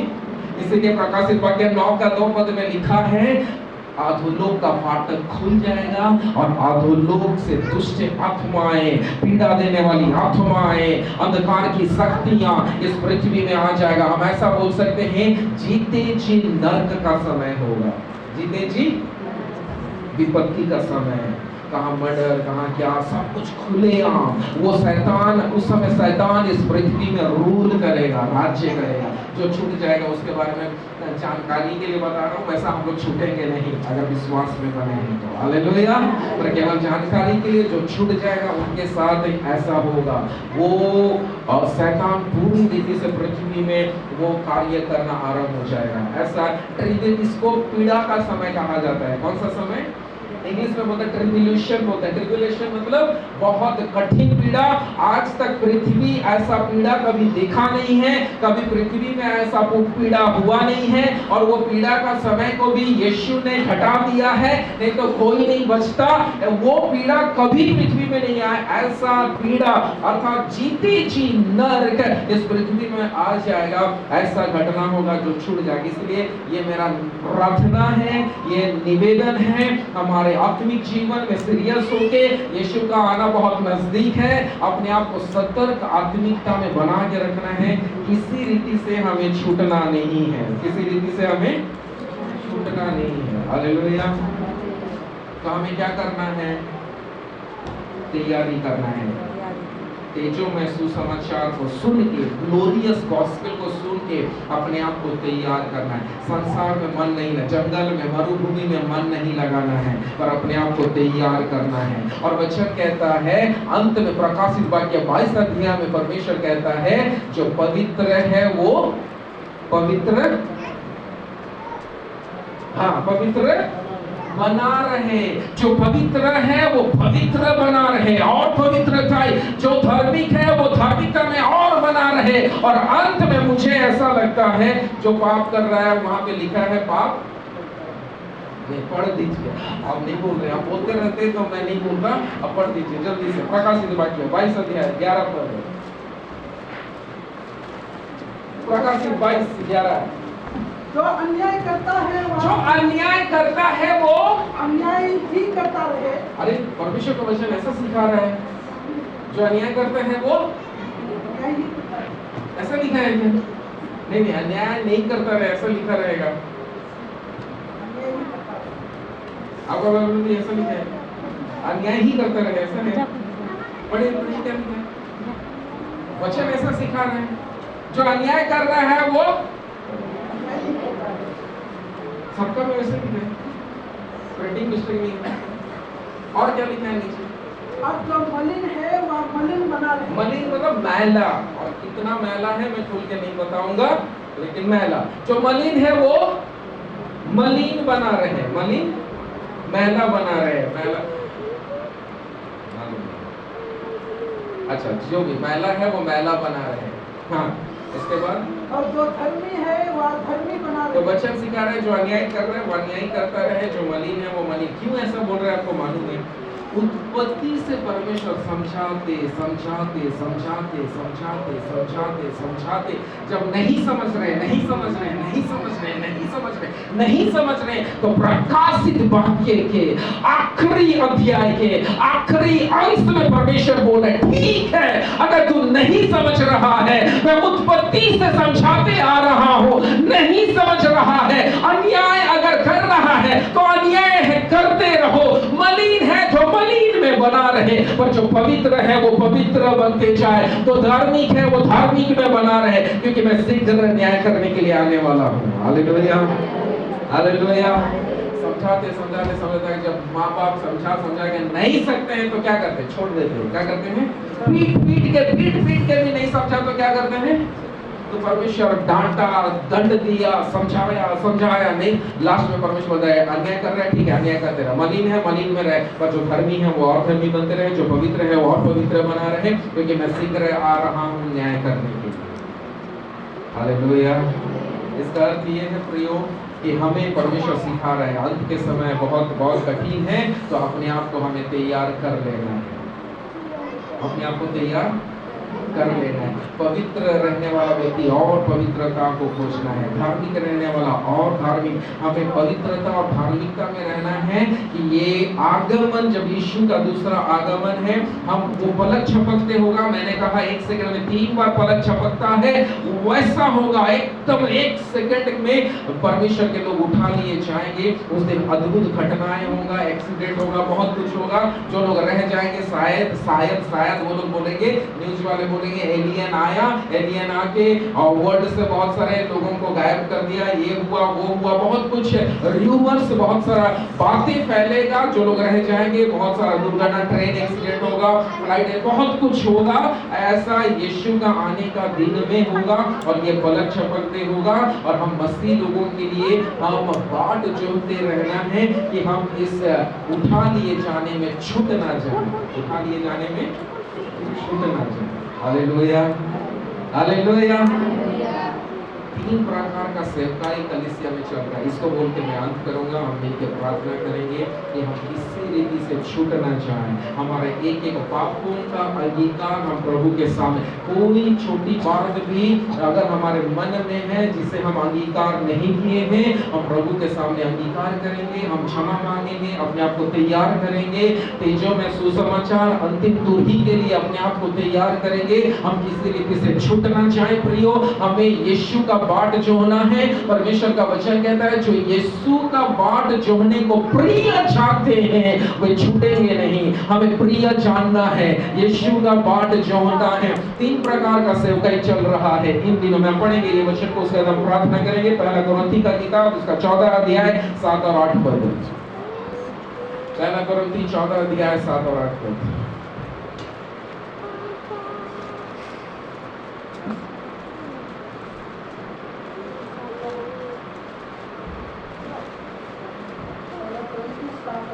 चौदह अध्याय 7 और 8 पद।